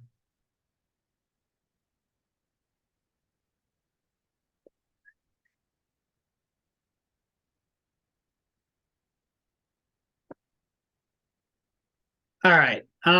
Fourth quarter. Medvedev, I just don't. I don't want to hit Medvedev here. It still is clay, and like I still think he's shaky. I've already got stuff on Fritz, and like nobody else I think is interesting here. I find it fascinating that Nori is 350. Yeah, I don't like that. I prefer Fritz than Nori for sure. So it's also comical that Fritz has gone all the way from 20 to 9. The way the market has moved here. Yeah. Especially because like I agree that like a couple top guys have gone out, but in terms of guys who are preventing people from reaching the finals, like really, it's that shows that we got a really good price on that. Yeah. Right. Yeah, I don't really like anything here. I mean, what about Garin floating there at 11-1? 11-1. His draw is just so brutal, man. He's gonna have to beat Fritz, Nori, and probably Medvedev. That's tough. Yeah. Yeah. Yeah. No. I think the play here is still Fritz. Yeah, I'm not gonna. I'm not either. But I'm saying I think that is what the play is. Probably. I'm liking my Fritz and Tiafo futures way more now than I did at the beginning of the tournament. So I'm just gonna stick with that. I mean that's about it here. So all right, let's transition to third round matches. All right, so we're playing guess the lines. We sure are. So I guess I'll just stop sharing and we can go. All right. Let me pull up. So we can probably start with tomorrow's matches. Yeah. Let me just pull it up on my phone. Yeah. So the first matches of the day, we can start with Tachinov against RBA. Interesting match here. Interesting match. You're right. Kachanov has not been good here. Mm-hmm. This is good. This is a good place for RBA. What's the weather like? But see, this is Santana. Is Santana the indoor one, or is Arancha Sanchez the indoor one? They're kind of both indoor. They're both like Okay. enclosed. So the wind doesn't really play a factor here. And those tend to be a little bit faster. They're not indoor, but like they're very I know, but their roof, they have like a small roof, right? The roof, like right. it's Exactly. and is it retractable roof or not? It I don't is. think it is, right? Those two stadiums are. The Oh, others they are roofed? yeah. Okay. Okay. I am looking at the weather because I'm still curious. Tomorrow's in the mid-70s. Okay. So it's like really neutral weather conditions. Cloudy, so very neutral weather conditions. Mhm. I mean, I'm sure Kachanov is the favorite here. I'm guessing this is like Kachanov -2 or Kachanov -3. I'm gonna go Kachanov -2.5 as my You're guess. right on the head. 2.5. Yeah.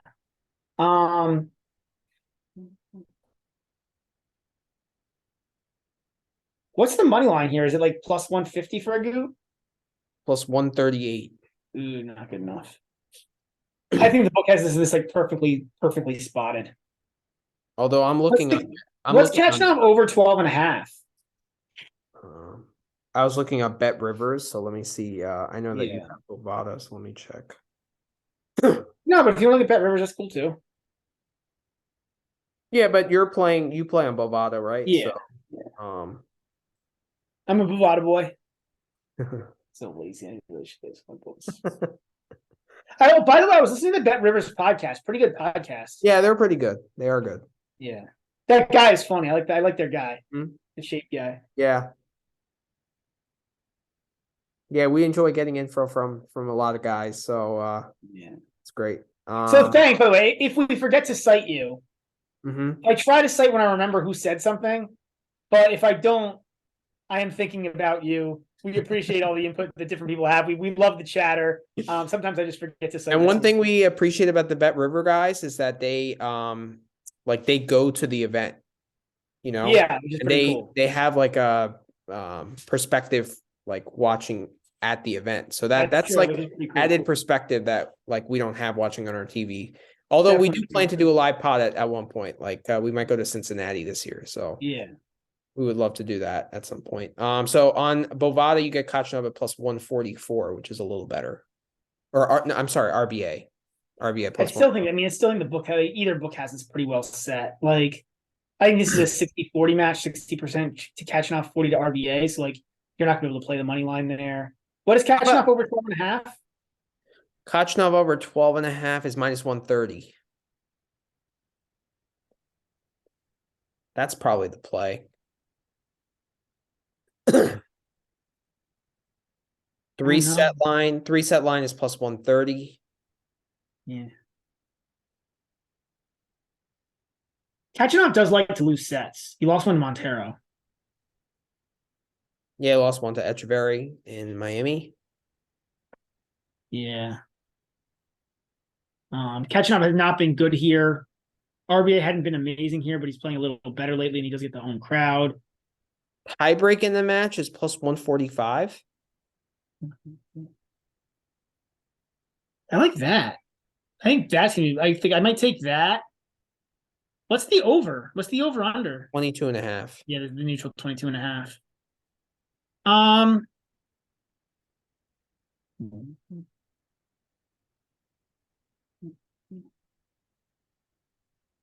don't know. I think this is an overplay. What is the over under on RBA games? 12. I was hoping to be 11.5. Because then it's basically RBA to win a set, right? Right. But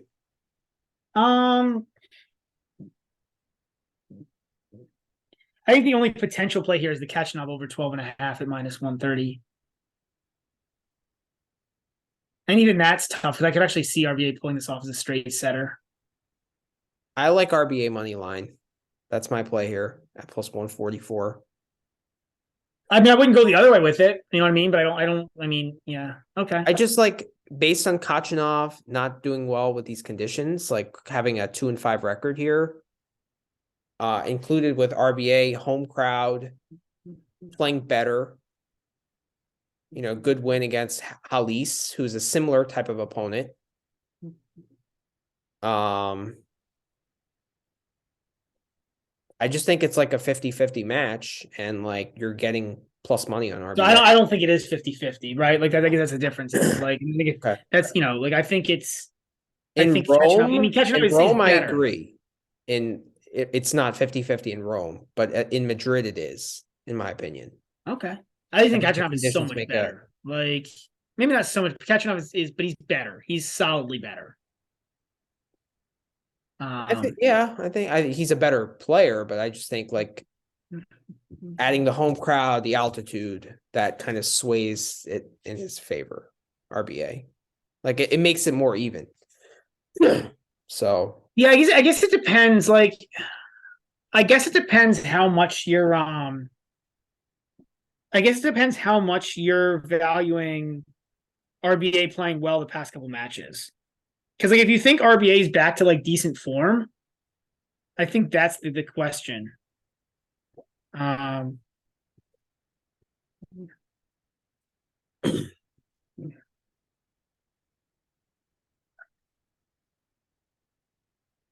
yeah, I've liked what I've seen.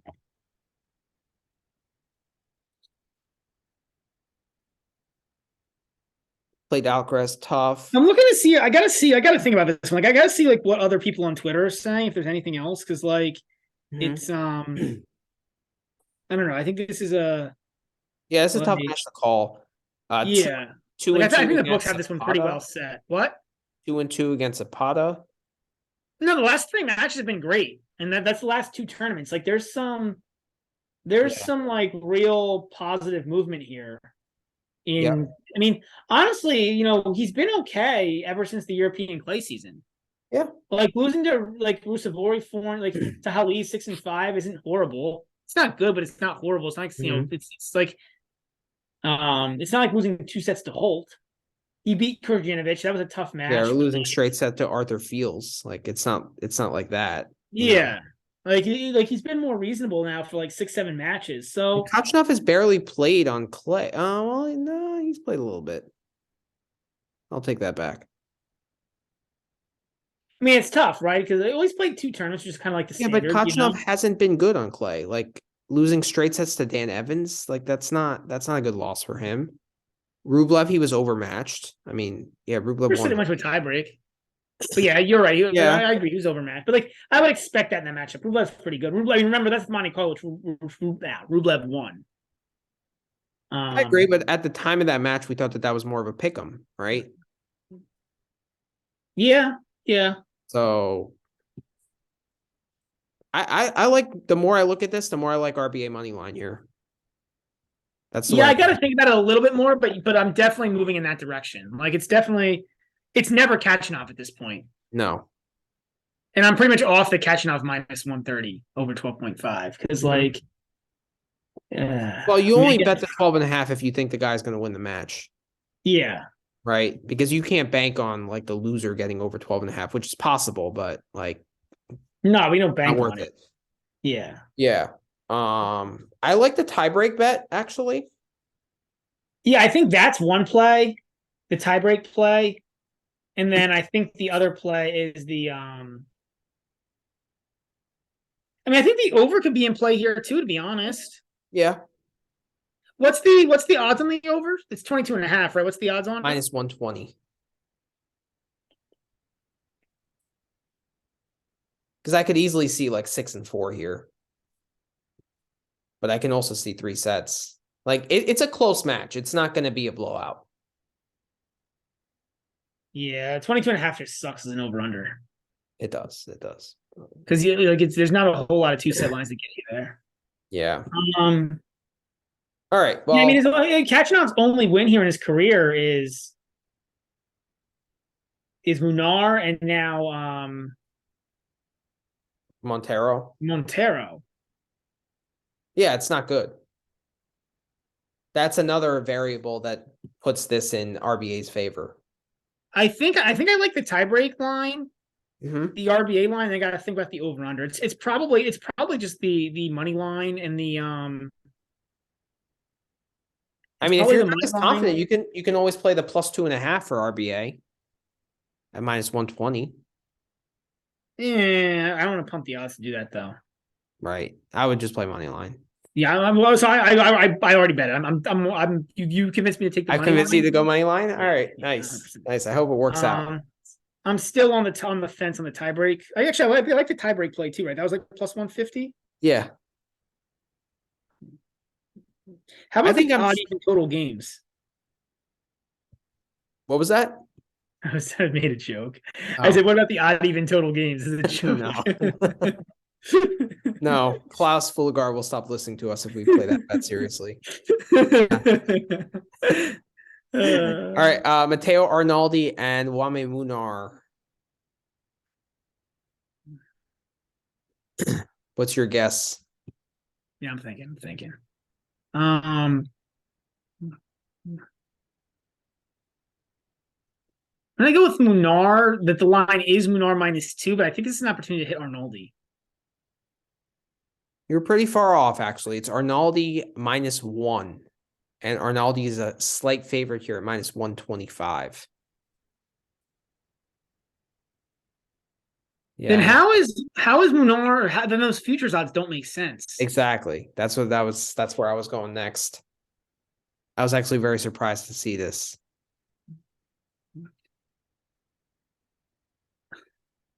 I mean, I think What the line, quarter is this on? What quarter is this on? this is the second quarter. No, what court? Oh, what court? Good question. Yeah, it's on Stadium 3. Stadium 3, which is also like an enclosed stadium. It's not one of the outer courts. Yeah, but it's not as like much of an indoor feel as the other two, right? The two big stadiums, It's or about the is it? same. They're Okay. all kind of like enclosed. Okay. So yeah, I've been there before. So yeah, and it's also at 11 a.m. local time.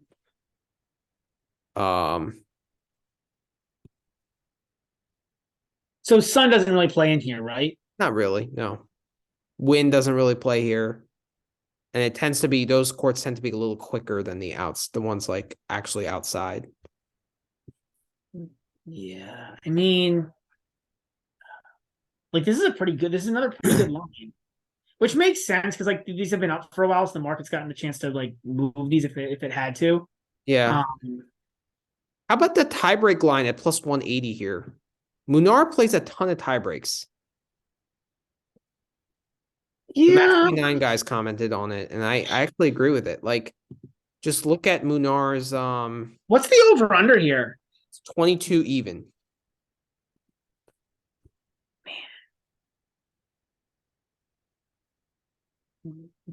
So Munar played 2 tiebreaks against Kokkinakis. He played a tiebreak against Greekspor. Actually, Arnoldi just beat Munar in Barcelona, Barcelona, 3 yeah. or 2 weeks ago. That is true. I think based on that, I'd go Arnoldi money line. Do you think the conditions favor anyone here, like the altitude? I think it's better for Arnoldi if the court's a little quicker. Who has the big like? Do you really think Arnaldi has a much bigger game than Munar? He doesn't try to spin it as much as Munar does, which might be bad. Like Arnoldi's definitely like flashier. He's gonna hit more winners. Mm-hmm.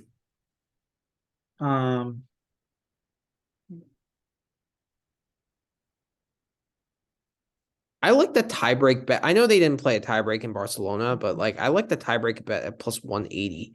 I just think Munar plays a lot of tiebreaks. He does, but Arnoldi doesn't play as well. Arnoldi plays some, but not as many. Like, I actually think you don't only play the tiebreak bet on big servers. Like that's a myth that only big servers play tiebreaks. No, but it's a lot more likely because they're like the most likely way to get there is with no breaks. Right? Because like once you have a break, like it's hard. Then you have to they both guys have the same number Right of breaks, back, so it's yeah, hard. it's true. I like Man. Arnaldi here. On the money line. Mm-hmm. Just look at his record. He's won 1, 2, 3, 4, 5, 6, 7, 8, 9, 10. He's won 12 of his last 13 matches. And his losses to Evans, which is like when Evans was playing decently that in Right. Barcelona. Yeah. I'm gonna hit Arnaldi money line at And there's some decent wins 125. in there. He beat, I mean, it's Clay, so you expect it, but did beat Gojo. He beat Lunar. He beat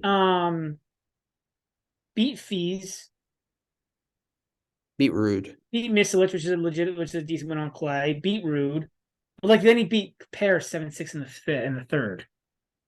So he could play bad, but I think you just have to live with that and take the Yeah, but 130. Pear is also like very like we didn't see that, Unorthodox. but he could also Yeah. have played really well. Like you don't know Yeah. about Pear, you know. I'm gonna hit the Arnoldi money line here. Arnaldi money line. I'm gonna hit that, and I'm gonna hit the tiebreak. Will there be a tiebreak in the match? So Yeah, I'm looking at something with Munar. Like, I want to see like how long has this been a trend of Munar going into tie breaks? Because it's definitely been a trend lately. mm-hmm. I'm gonna go back to Golden Swing and see what's going on there. Some, but not as much. Yeah. 2 against Tabio, 1 against Yari. Then he played 2 against Yabing Wu. He played 1 against Kovacevic. He played 1 against Elias. 2 against Vavasori. I think it's fine. At plus 180, I think I'll hit the tiebreak line. Because both these guys are going to fight. Like, and I feel like nerves are going to play a factor because they're playing for a round of 16 of a Masters, which is it's a big match for both guys. So Yeah, I think it's like back and forth, and I'm not buying into that so much. It's just like plus 180 is not a bad price there. okay. And like it could go 3 sets, right? Like I can see this going 3 sets. Yeah, which gives you an extra chance. So right. At yeah. least that line is plus 125, not good enough. No. Nishioka Rublev. What's your guess here? How did Nishioka make a third round here? He's been awful. Yeah, he had a win against Molchan. Oh, right. He beat Molchan. That's right. Yeah. Right. Yep. Good win. We didn't talk about that match. I didn't see it. I didn't really care at all. I didn't see it. Yeah. I'm gonna guess it's Rublev minus 4.5. 5. Well, yeah, it's 4.5 because 5 is even money. So it's really 4.5. Or it's like 4.75, but yeah. Yeah. So what is Rublev 2-0? Minus 180. Is there anything to play here?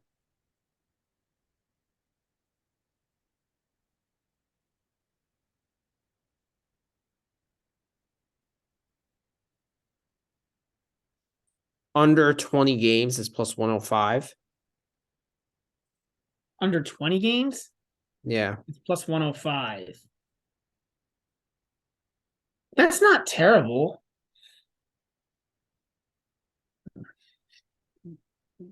It's basically kind of like the -5, though, to be honest. Yeah. Like this might be another one the book just hit pretty well. Like I like actually Rublev minus 2.5 in the first set at plus 115.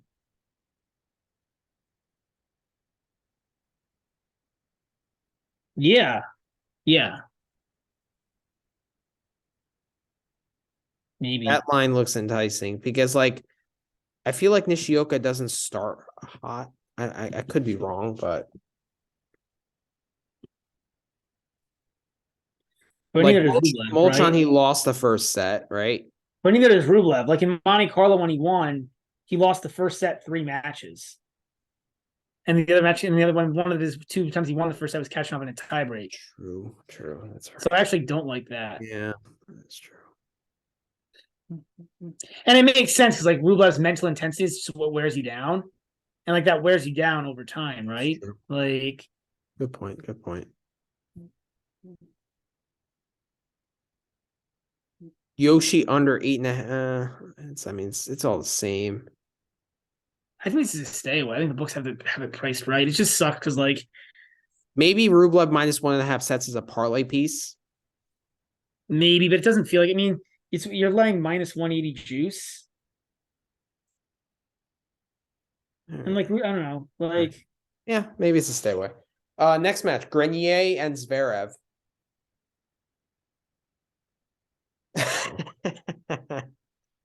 Zverev, I'm gonna go with Zverev -4. No, Actually, might be more. It's Zverev minus 5.5. Should Zverev be? What's the first set line here? Minus 2.5.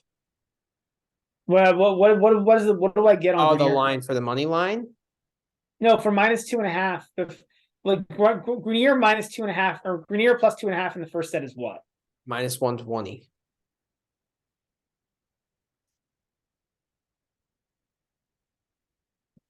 Yeah, you're right. The problem is I forgot how bad Grenier is. Like I don't know if Zverev can beat anybody by football. I mean, Grenier did beat Schwartzman in the first round, but Schwartz that was really bad. He had a hard time against Rincon. Like over 2.5 sets is plus 265. What is Grenier to win it? Ooh.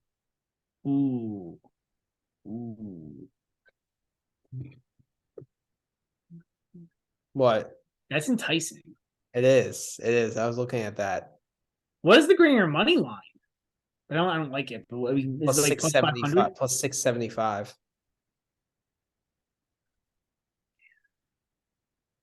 But I mean, this depends on how much you're fading Zverev. Well, I am. I am. So I'm hitting the I'm hitting the plus 5.5. And I'm hitting the 3 set line. Like Grenier plus 1.5 sets is plus 210. But the over 2.5 sets is plus 255. Like, so to me, if Grenier wins a set, Zverev is as well. Right? There's no way Grenier wins. I mean, the only time he's covered this year is against Pedro Cachin. Who? But then again, like Zverev hasn't played anybody who's like that bad. Like this is by far the worst opponent he's played this year. So the only guy he's covered 5.5 is against Cachin? Yeah. I mean, I didn't look at like Australian Open, but okay. Yeah. It's Australian Open, he might have. What? That's best of 5, so it's hard to yeah. And even there he didn't cover. Well, I guess he technically did, but he didn't do it in 3. No, he didn't do it. He didn't do it in No, he didn't. He hasn't done it all year. Five sets against Varias. One time, what? 5 sets against Varias and then lost. That's what I mean. He didn't cover 5.5 in that. Right.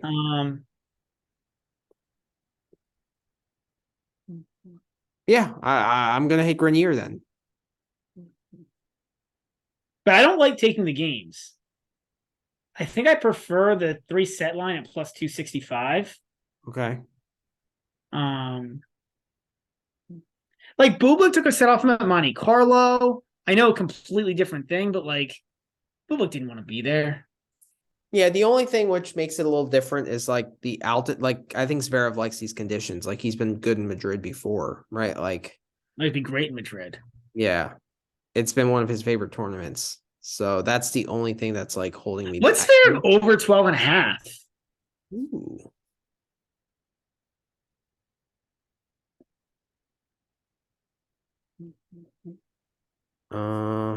They don't have it. It's not listed at all? Not listed. I don't think they list it if it's like over a 5-game spread. Oh. Yeah.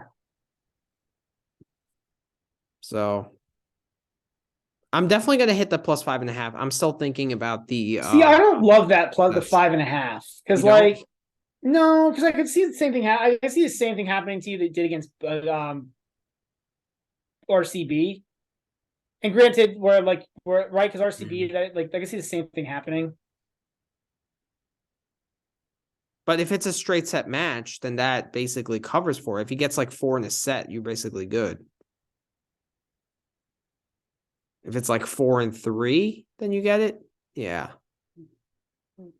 Yeah, but there could be a 6-1 set. You're right. That's a good point. Like I think if you like Grenier here, if you want to fade Zverev, if you want to fade Zverev, I think the play is the over 2.5 Over sets. 2.5 sets. 65. Okay. All right. But I don't know, man. It's rough. It's Like tough. Yeah. it's tough because like Zverev's been good here in the past. Maybe it just took him a while. Like I don't want to take too much off of that RCB match, but like there's nothing that indicates anything positive. I mean, there is though, right? Like he was okay in Monte Carlo. Like he's been okay at times this year, and he's been terrible at times. And like, but okay, Zverev should be able to like. I know. I go based a lot on eye test with Zverev, and like I don't know. It's just I might lay the 5.5, late. hoping for a backdoor cover.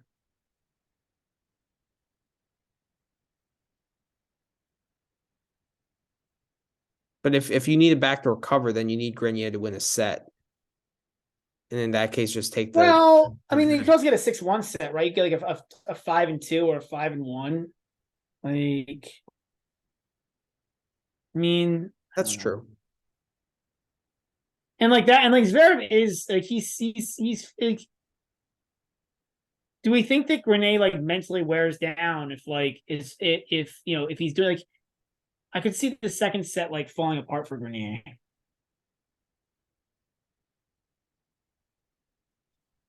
I don't have. I mean, unless like Grenier is like RCB fatigued, I don't see like a 6-love set or a 6-1 set. So I like, the more I think about it, the more I like 2.5 set line at over 2.5 sets at plus 265. So that's how I'm gonna play. All right, next match, Hubie against Coric. What's your guess? I mean, guess it's Hubie -3. Minus 2.5. Yeah. And I think there's only one play here. Oh shit. They only have Hubie over 13. Yeah, they don't give you Hubie over 12.5 too often anymore. What's the Hubie money line? 200 minus 200. That's probably the play. What has Coric done to tell you he has any chance of winning this match? I don't like playing any money line at minus 200 or worse. Like, first of all, it's boring. Second of all, it's too much juice. It's just too I don't know if it is though. Like, no, like what has Coric done? It's like nothing. What has Coric done to tell you he can win this match? Wow. Will there be a tiebreak in the match? It's only plus 105. That might be the play though. That might be the play. I want to look at something here. QB 2 sets to love is plus 125. I don't like that because like QB goes to 3 sets against everyone. Yeah. No, I think it's I mean Hubie. So Coric here's the list of guys Coric has beaten this year: Gaston, Kokkinakis in Dubai, Evans in Dubai, Novak in Davis Cup, Dominic Thiem in Davis Cup on hard, Rinderknecht and Cerundolo at United Cup. There's nothing that tells you he can beat a guy of Hubie's caliber. Nothing. It's are you willing to deal with the boredom of playing a minus 200 money line? Like that's literally the question here. Are you gonna be a clown like Bublik and not be willing to take it? That's what I was thinking. I think playing a minus 200 is more boring than playing a long rally. It is. It is. It is. What's the over under here? Is it like 24 or something? 23. So over 23 might be the play here. So the matches that Coric loses, is he competitive in them? 3-set loss to Erie and Banjaluka. Got whooped by Jari at Monte Carlo. Lost to Eubanks in Miami in 3 sets. So like sometimes yes, but against good guys, no, he's not. But he did, yeah, I don't know. And the problem is like he's hardly played because he can't win matches, so he goes out in the first round all the time. Yeah. Like he's not good. Or he has not been good. He's so out of form. What about Hubie? What is that on Hubie under 13? Under 13. Can you believe you're saying that? Under with Hubie? I know. Minus 120.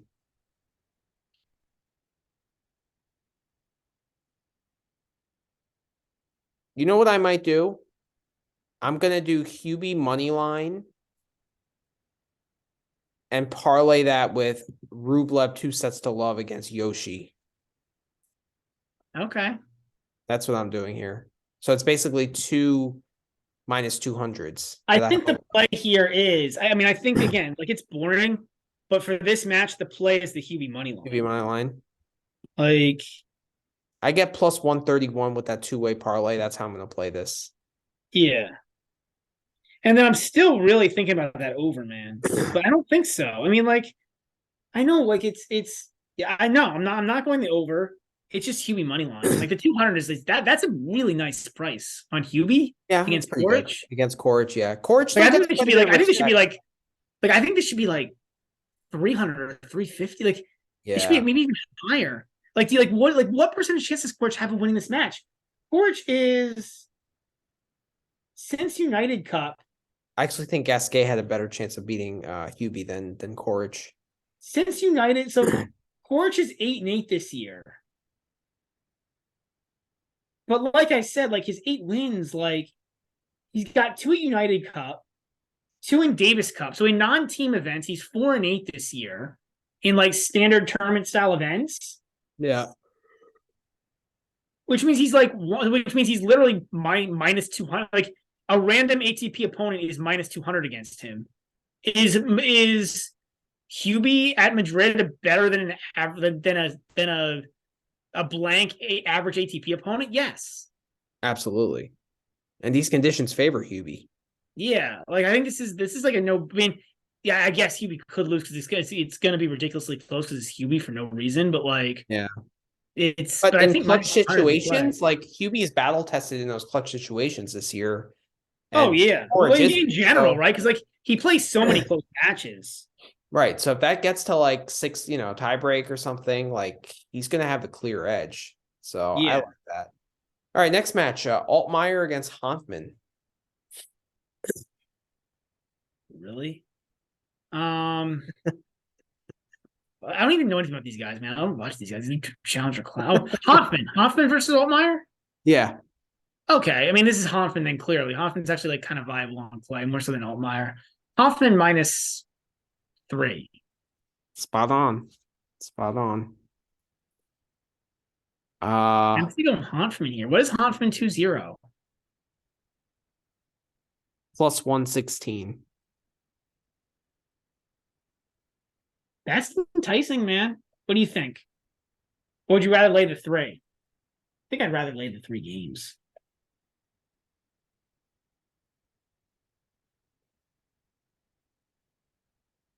Like Hanfmann's been really good, man. He has 11-2 in his last 13. Most of them are I prefer laying 3. I don't trust guys to win in straight sets. Yeah, and you could get a backdoor cover here of 3. Like that's doable. Because Altmaier doesn't have much firepower, so I feel like he'll fight, but he'll just run out of steam like later in the match. So I prefer laying the games. I think the play is Hanfmann minus 3. Yeah, I'm gonna do that. Hoffman over 12.5 is minus 135. That's decent. But the thing is, like, it's going to be struggle for Altmaier to get even to 5. And this is on an outer court, right? It's got to be. Nobody wants to watch this match. This is on the no, it's on court Stadium 3. So I think all the matches are on the bigger on stadiums courts now. Yeah, there's only 8 matches a day now. Yeah, I'm gonna lay the game. I like that. I like that play. So, all right, next match: Alcaraz Dimitrov.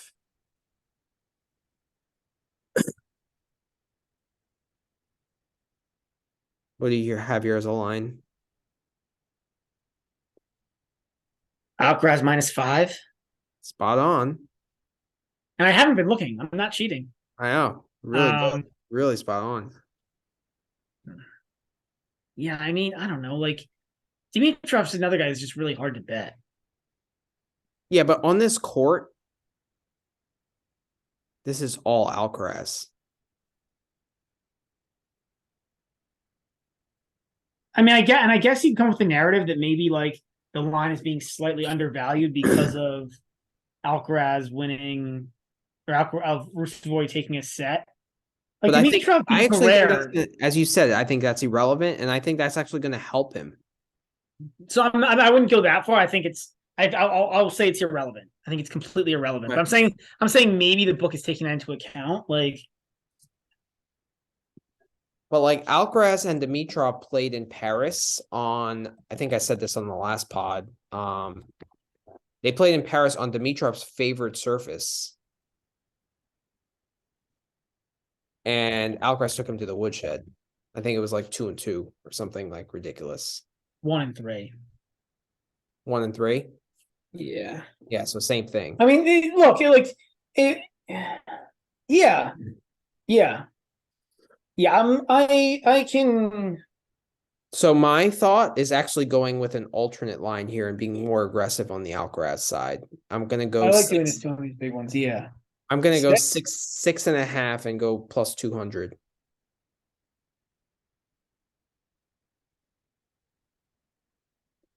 I'm gonna go like somewhere between. I go 6 and go plus 155. Okay. Because I think whether it's 5, 5.5, 6, or 6.5, it's irrelevant. Because like, I feel like he could win 2-1 just as easily as he could win 3-3 or 3-4. You know what I mean? Oh yeah, I mean, I think there's a lot of one-way traffic here. Yeah. Or you know what the play might be here? I'm gonna go less aggressive. Okay. The under 12.5 for Alcaraz here is minus 120. I like that too. Like, how does Dimitrov get to 5? And I mean, he could, right? Like, but Alcaraz would have to have a lapse. Like, it would be because Alcaraz lapses, which he's shown he can do. He did against Lajovic this year. Already. Like, but his antennas will be up now. Now that he had a rough performance against Rustovoy. I think so too. So I'm actually gonna play it both ways. I'm gonna play the under 12.5. Okay. And I'm gonna go with the more aggressive line of the 6 at 155. Okay.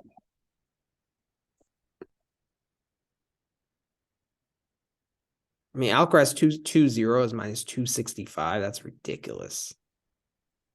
It's insane. I prefer the under on the games because, like, if Dimitrov gets to 5 in a set, he's got a shot at winning the set. Like assuming he gets to 5. Do you like under 20 more? Because then you could also get it with like a 7-5, 6-1. Yeah, it's better odds. That was stupid.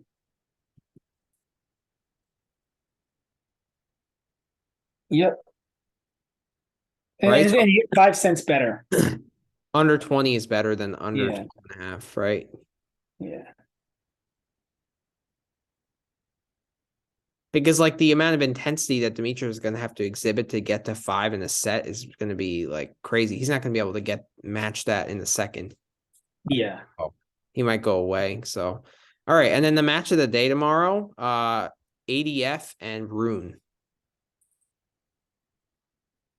I'm going to say it's Rune minus 3.5.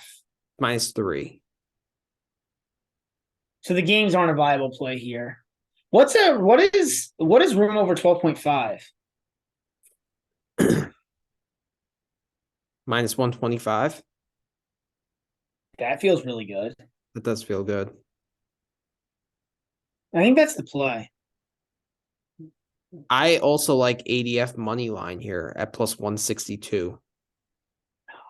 No, He could win the match, but I don't think +162 is great. Actually, what is the Rune money line? -1, basically -200.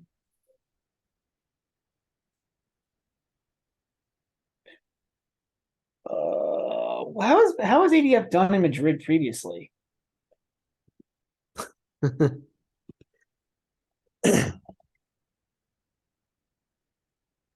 Like, I'm not that worried about Rune struggling with Bublik because it's just such a weird match, right? And like when Bublik's playing out of his mind, like Yeah. what do you do? I just think it's like good on him that he got through that. Like that's a match where like there's versions of Rune that wouldn't get through. Right. Lost third round to Hubie 7-6 in the third, as you would expect. Last year. Then lost to Medvedev in 3 sets. In 21. In 20, he didn't play. Well, that was COVID. Well, not until, I mean, that's before like he was even a good player. So he was a challenger, yeah. So yeah, I mean, what is the 3-set line here? That's a good question. +135. Yeah. I like that though. I just don't like the price. But you're not gonna, yeah, I mean, like I would like a +145 or a +150 is what I needed there. So it's probably not quite. I'd probably go with the Rune over 12.5. Do you like tiebreak in the match at +160? No, Fouquet has too many mental lapses for tie breaks, man. Okay, true. And so does Rune for that matter.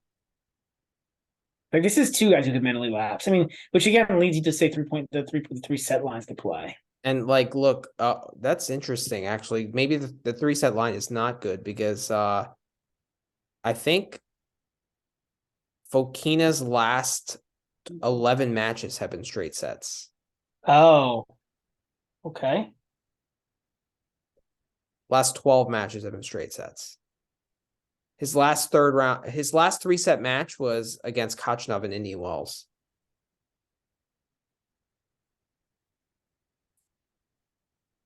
Yeah. But almost always there's a close set. Like there's always a 7-5 set in there. Yeah, so Brune over 12.5 seems like the play. You think he's a sizable favorite here? You don't like what price would you need for Fokina money line?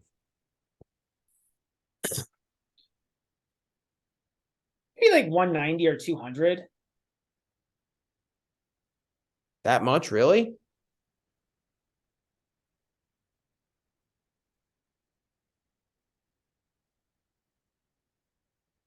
I don't know. I mean, like Rune's the better player by a significant margin. He's just the better tennis player. Yeah.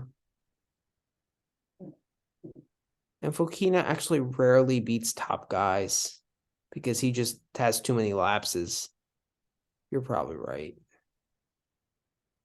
Even against Rublev when he was super close, he still found a way to lose that.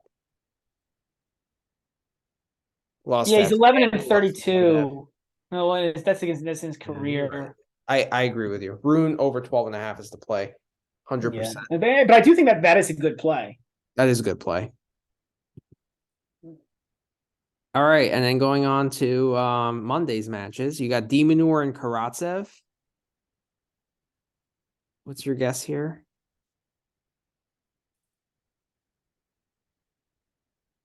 Demonor -3. Spot on.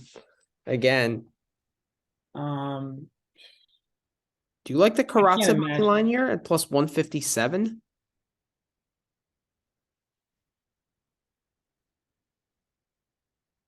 It's damn Because like tempting. he has the massive It's damn firepower tempting. gap. Like there's nothing that makes me like that's really tempting. Because Demonor struggled against Cecchinato today. Like, and I would think Karatsev is the tougher matchup with like just superior firepower. Well, and Demon just doesn't do that well on clay, I don't think. No, he doesn't. Like he actually prefers faster surfaces. Because his speed is like more important. But the surf playing up here doesn't help. Like this is a weird court, and I don't think it's a good court for him. What's the over under here? 22 even. Look at Demonor's scores. His recent scores. I don't hate an over under here. Going with an alternate under here of something like a 20.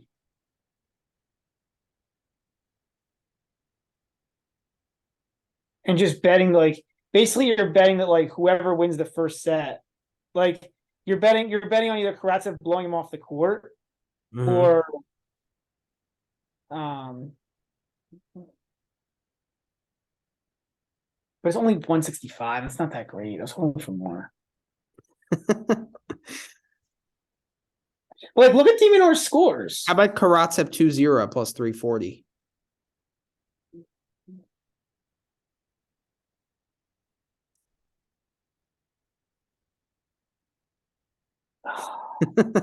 What is Demonor 2-0?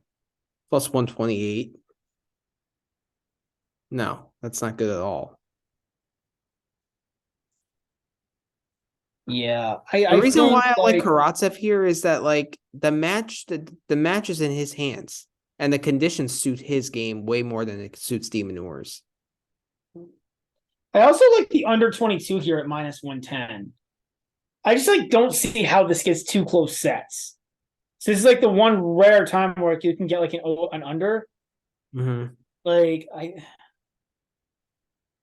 I definitely like the. I don't think I'm going to play that, but I definitely like the under here more than the over. I think I'm just going to go Karatsev money line. I can't believe I'm saying that, but I think I'm just going to go Karatsev money line here.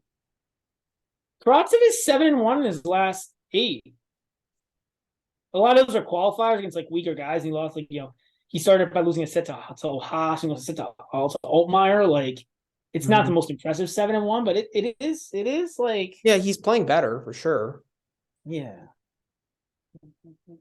Well, we have another day to think about it. So yeah, I'm saying 157. Is that what you were saying before? Yeah. Yeah. Shevchenko and Medvedev. I think I am going to put the under down now. So I think the under is a great like play. That? Okay. Yeah. All right. Interesting matchup. Shevchenko and Medvedev.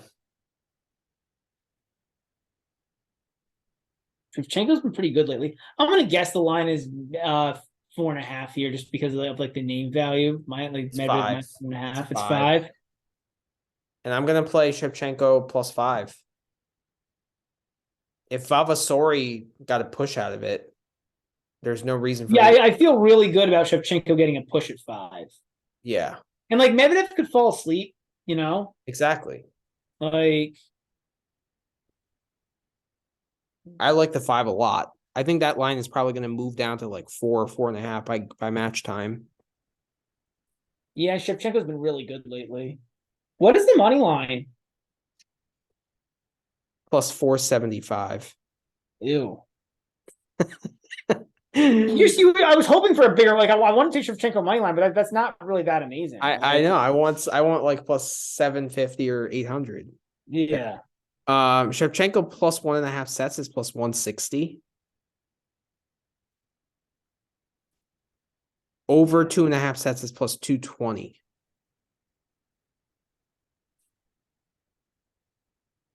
What is Medvedev 2 sets to 1? Plus 320.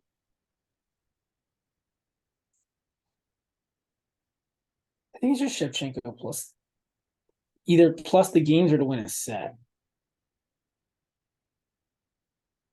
What is Shevchenko to win a set again? Plus 160.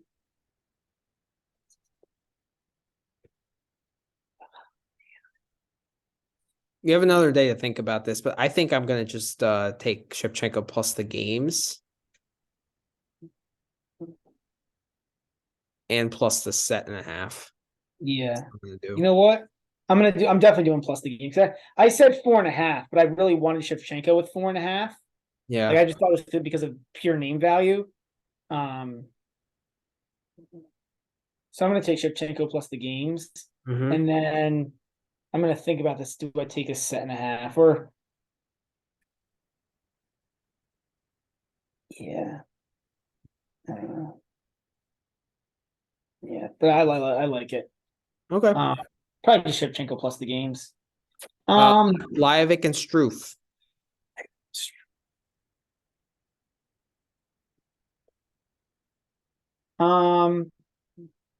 My guess is this is Lyovic -3, but I don't have a good feel for this one. Lyovic minus 2.5. So it's close. But what is the over under here? 22.5.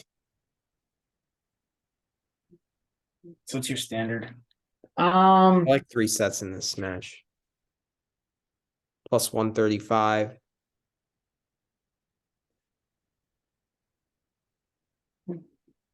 I'm torn between do I like the over better or the 3.5, the 2.5 sets? Because I mean Struve plays some what is a tiebreak in the match?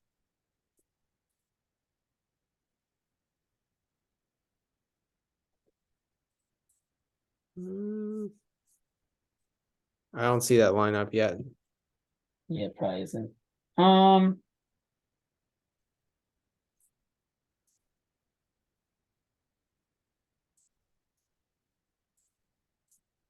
I like it's the just amazing. over. Like so Struve can be so good and he can be so bad. I know he lost to Richard last week. I know. He has losses this year. So okay, so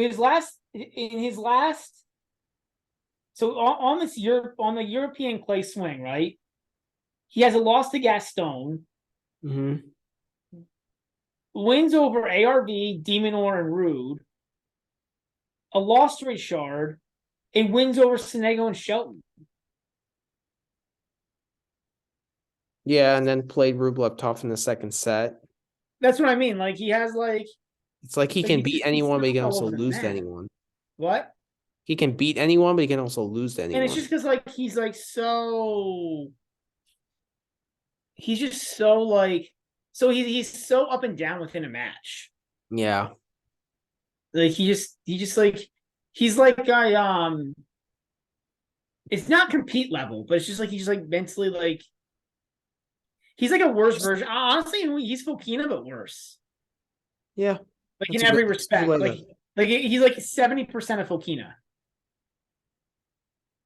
Yeah, he'll just go through like patches where he just like dumps like balls in the bottom of the net. And it's like it's not because of like fight, it's just because like it's like the timing is off or something. It's weird. Yeah. Yeah. And he doesn't get it back quite as fast as Vokina, too. Like it That's lasts. what I'm saying. In every respect, he's a poor man's Fokina. His tactics aren't great. They might be better than Fokina's, but like his tactics aren't great. Like he's a poor man's Fokina. Yeah. And like if you look at his results, he doesn't go 3 sets that often. But he plays a ton of long sets. He's got a big serve. And the serve plays he also up. Has, got a better serve he also has 3s and 1s here, 4 and 2s. Yeah. He doesn't play too many tie breaks. Like he beat Demonor 3 and 2. Yeah. But then lost to Richard 5 and 5. I mean, it's tough, man. I don't know. What is Lajovic over 12.5? Is that up yet? Let's see. Yes, minus 125. Like Struve could win in straights. I know he could. Exactly. He could win in straights. He could lose in straights. This might be a complete stay away. It really might be because like anything could happen. It's Struve. Yeah. And like this match is reasonable. He's like Struve feels like a better guy to bet when he's up against like better competition. Mm-hmm. Yeah, he's a good guy to bet as a dog. Yeah, but he's not a good guy to bet as like when he's not a big dog. He's like a small dog, and like well, we have it maybe that's the play. What is the Struve money line? plus 134. That might be the play. But Lajovic is playing well too. It's not like he's a guy in form. I know. You know? So I don't know. Like Lajovic should be a favorite here. Yeah. All right. I don't think there's any. It's a stay away. It's a stay away. Stay away. Yeah. Kachin and Tiafoe. Ooh. Tiafoe should be at least a 5-game favorite here. I'm gonna go 5. It's 3.5. How do you not lay the games with Tiafoe here? I was thinking exactly the same thing here. I'm hammering that. That might be my play of the day on Monday. Yeah, I mean, I just don't see like it's a good crowd. It's a fun tournament. Like there's a club at the event he can go to, which could be bad. but honestly, I don't see Tiafoe going to the club. Like I see him enjoying the energy, but not adding to it. Like, did you see his entrance to the celebrity basketball game? It was like the lamest entrance so it's the celebrity basketball game. So like guys guys do like weird stuff, right? It's like Tiafoe goes like your standard run out and like clapping high fives to everybody. Like he's the most boring guy ever, man. If you ever see his interviews, he's like so boring. Boring, yeah. How about Kachin under 11.5 at -110? I like that too. Well, that's basically Tiafoe 2-0, which is what? -103. I think you just lay the games. The problem is Tiafoe ever winning a set by more than? I mean, he does sometimes. Kachin doesn't have a big serve, and Tiafoe's a way better athlete.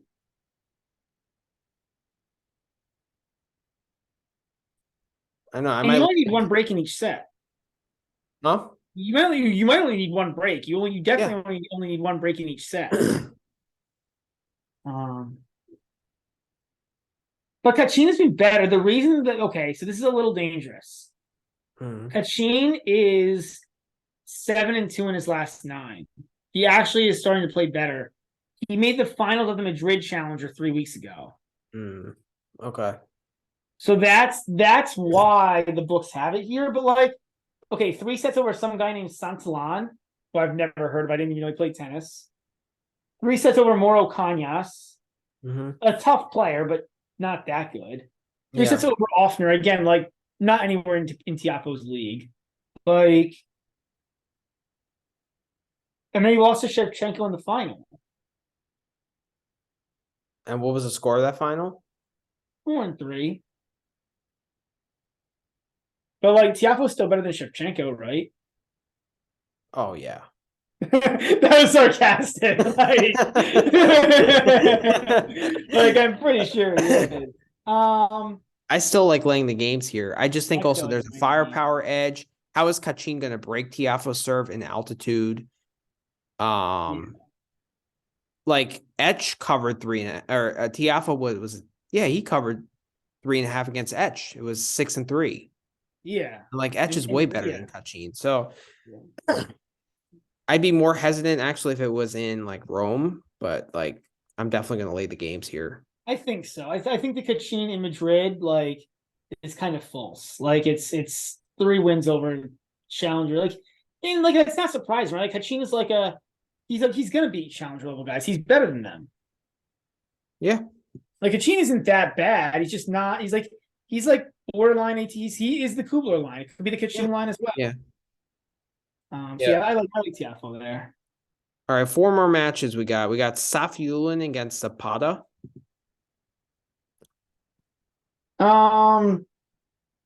Zapata. I'm guessing this is Zapata -3. Right on. I don't think I have any interest in betting that match or even watching it. Yeah, it's. Wow, the Tiafo minus 3.5 is only minus 105. That's kind of Really good. amazing. It's amazing, yeah. Yeah, I don't really have a play. If there was a play, I would probably lay the games with Zapata. But Zapata hasn't been that good. I don't know. I don't think altitude helps him here. He hits a little bit of a flatter ball, doesn't he? A little bit. Like, Yeah, and I can't really get a read on Safiullin. well, he's kind of like, I mean, maybe this is wrong, but I kind of think of him as like a mini, like another like mini Shapovalov, where he's actually got a pretty big game. I think he just doesn't like, but he's like not consistent. Yeah, he qualified here and he's had a lot of good wins. Like he beat Offner, he beat Yari, and then he beat Paul. Yeah. So that's a good run. But before this, he had losses to Barrere on a slow hard, Krajinovic, Yuri. Yuri's not bad, but I mean that's not that's fine. Yeah. Whatever. Like It's not great. Maybe the altitude plays in his favor, but this is a hard match to get a read on. I'm gonna stay away. Baez and Tsitsipas, Tsitsipas minus 4. 4.5.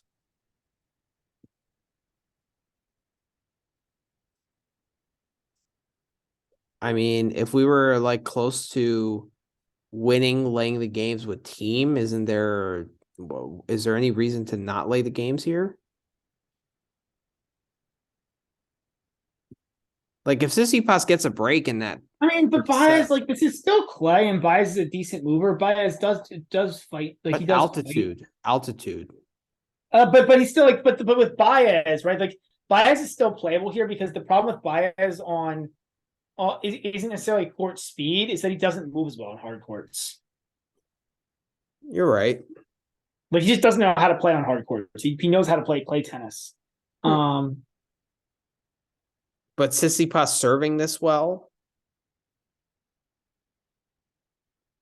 Yeah, but like Baez, what is Tsitsipas 2-0? Minus 168. Minus 168. Mm-hmm. See, the book is thinking the exact same way I am on this match. Where like Baez is not going to win this, but like 4.5 isn't like Baez isn't going to win this, but he might steal some games. And he might steal enough games to cover 4.5. Like I don't like it because he might need to supposed to break twice in a set.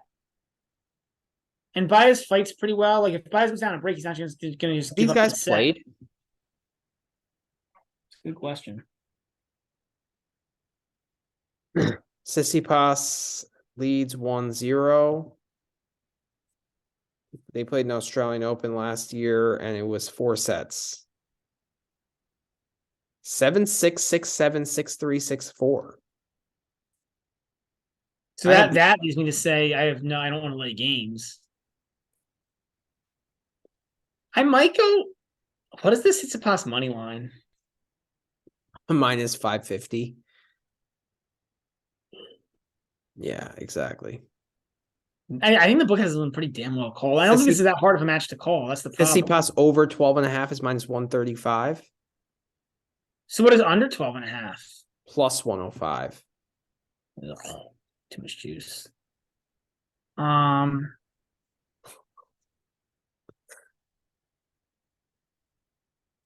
Do you think Baez wins a set here? Like, do you think he has a chance of winning a set? Yeah, but what is it, like plus 140 from to win a set? Plus 130. It's just not very good. Yeah, it's not good. Like I need to think he will win a set, right? I don't think he wins a set. Under 21.5, minus 115.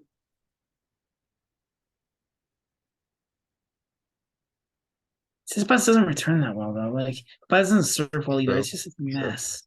Yeah, you might be right. I need to stay away. All right, Fritz against Garin. Fritz minus 3. spot on. Ooh, let me look at Garin here for a second. Fritz over 12.5 feels like the play here without thinking about it.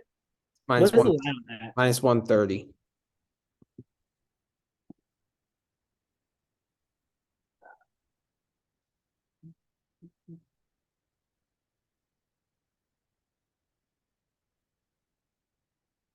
I see something. What about tiebreak?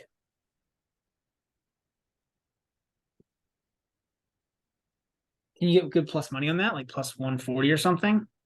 It's not up yet. It might come up like because that might be the play. What's the over under on games? 22.5. Minus 105. Does Garin play a lot of tie breaks? I know he played 2 tie breaks yesterday. Or yeah. Here's an interesting stat on Garin, right? Mm-hmm.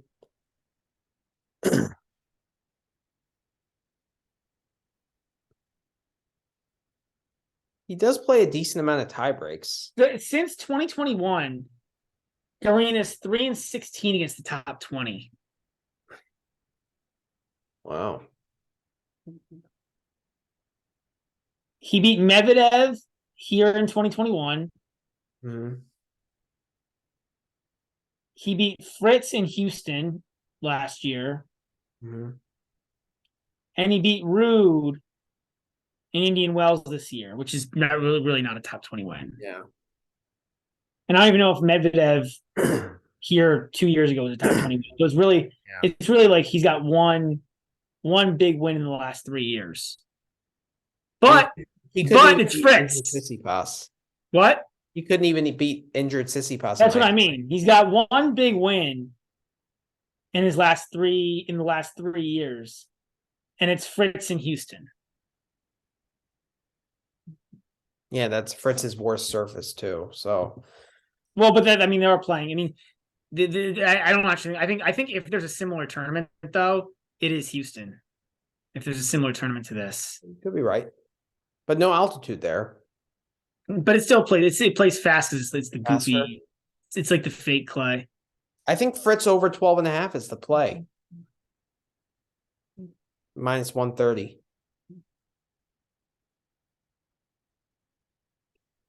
Because like Garin is going to fight. You know, there are going to be some extended rallies. Fritz.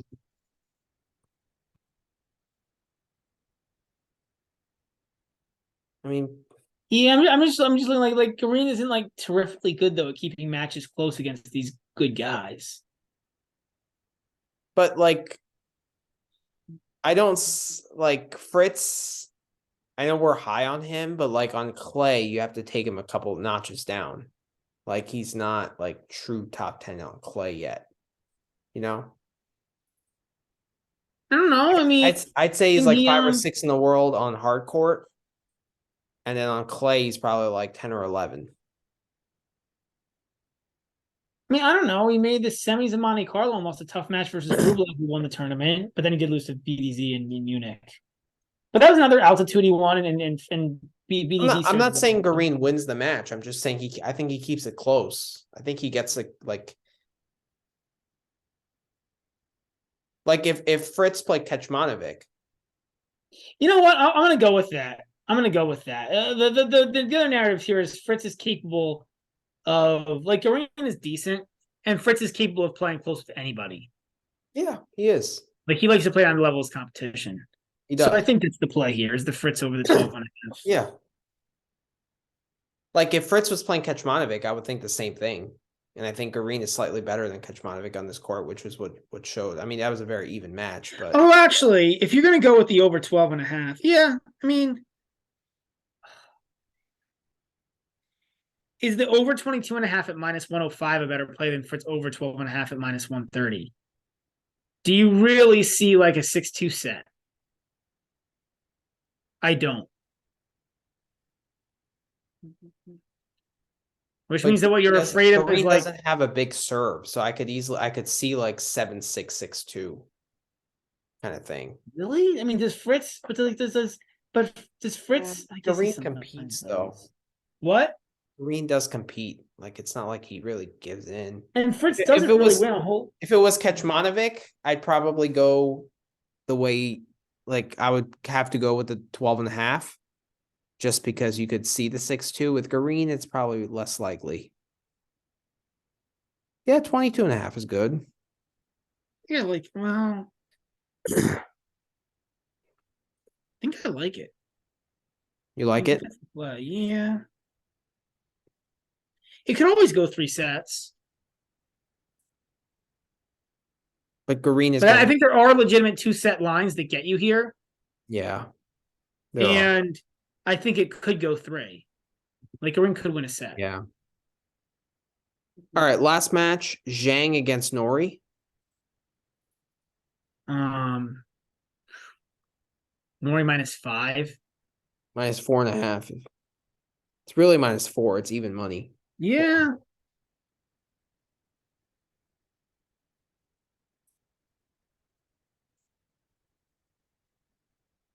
Think about laying the games.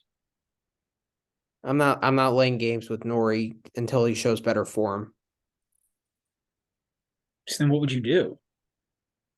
You're gonna go the other way and take Zhang to win a set?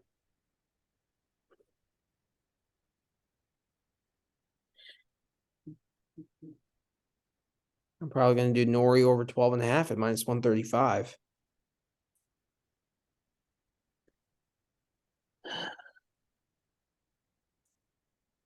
I mean, like, Zhang's just not good on clay. Yeah, this is like the opposite matchup of Shapovalov. It's like Nori's gonna be disciplined and make balls, but not go for broke. I mean, because so this is Zhang on clay, right? In Houston, he lost to Galan 2-3. He beat Rybakov 6-4, 7-6 in Sarasota. Lost to Enzo 3-3. Beat Nicholas Kitchka. I didn't realize he was still playing or allowed to play in Tallahassee. Beat some guy named Kirian Jacquet, who I'd never heard of, 3-1. That's fine. And lost to Zizou Bergs. Like It's pretty bad. But I he just beat don't. Rodionov, which is fine. Rodionov is whatever. Okay. And then he beat Shapo, but like Shapo beat himself. Right. Like it should say Shapovalov. It should say Shapovalov defeat. Number 21 seed Shapovalov defeat number 21 seed Shapovalov 6-7, 6-4, 7-6. Sending Zhang to the next round. Like yeah. Actually, this would have been a 2 thumbs down match, honestly. Like It was a 2 thumbs down. That was so bad. Or maybe not. I mean, because like Shapovalov didn't really give Zhang a chance to play. Like all he did was just hit ball. Like, he just made errors. So like, I don't know. Yeah. I'm probably gonna stay away here. It just seems like ugh. I don't know. I'm really tempted to lay games. Even And with to lay, even with struggling Nori. yeah, because like It's really like how bad is Zhang? I mean, Nori beat Katov 1-2. Katov's probably better than Zhang. Yes. Like I get it. He lost to like. I mean, really, how bad is Nori outside of the loss to Barrere? How bad is Nori? The other losses are Tiafo, Cerundolo, and Musetti. I know eye test wise it hasn't looked good at all. Yeah, I get it. they're not terrible, but it's just like the way he lost. It's not like that he lost, it's how he lost. I know. So, I know. but I don't know. We have another day to think about it, but I'm leaning stay away here. All right. I Well, don't think I could ever take Zhang. Like Zhang, there's just like do you consider taking over 12.5, like taking him? Like, is that like a, like taking over 12.5 for Nori? You're asking Zhang to get to 5 games in a set.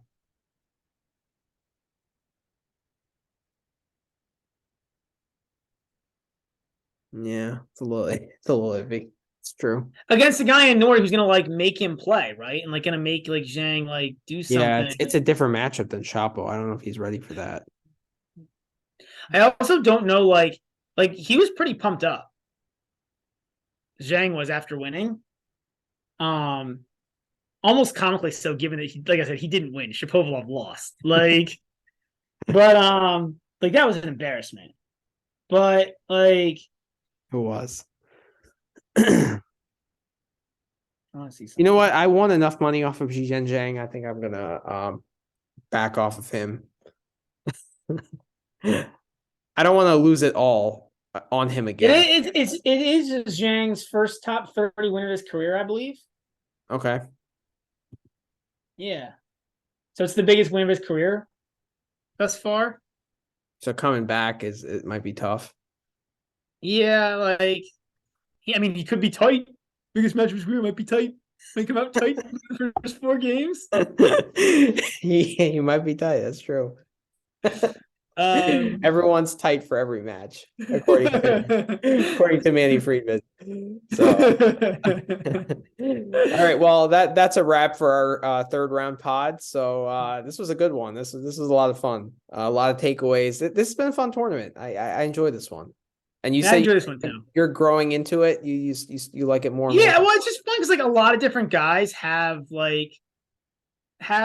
ways to win here. Whereas like you get to some of like the slow clay and like there's just so many guys who's just not their tournament. Yeah.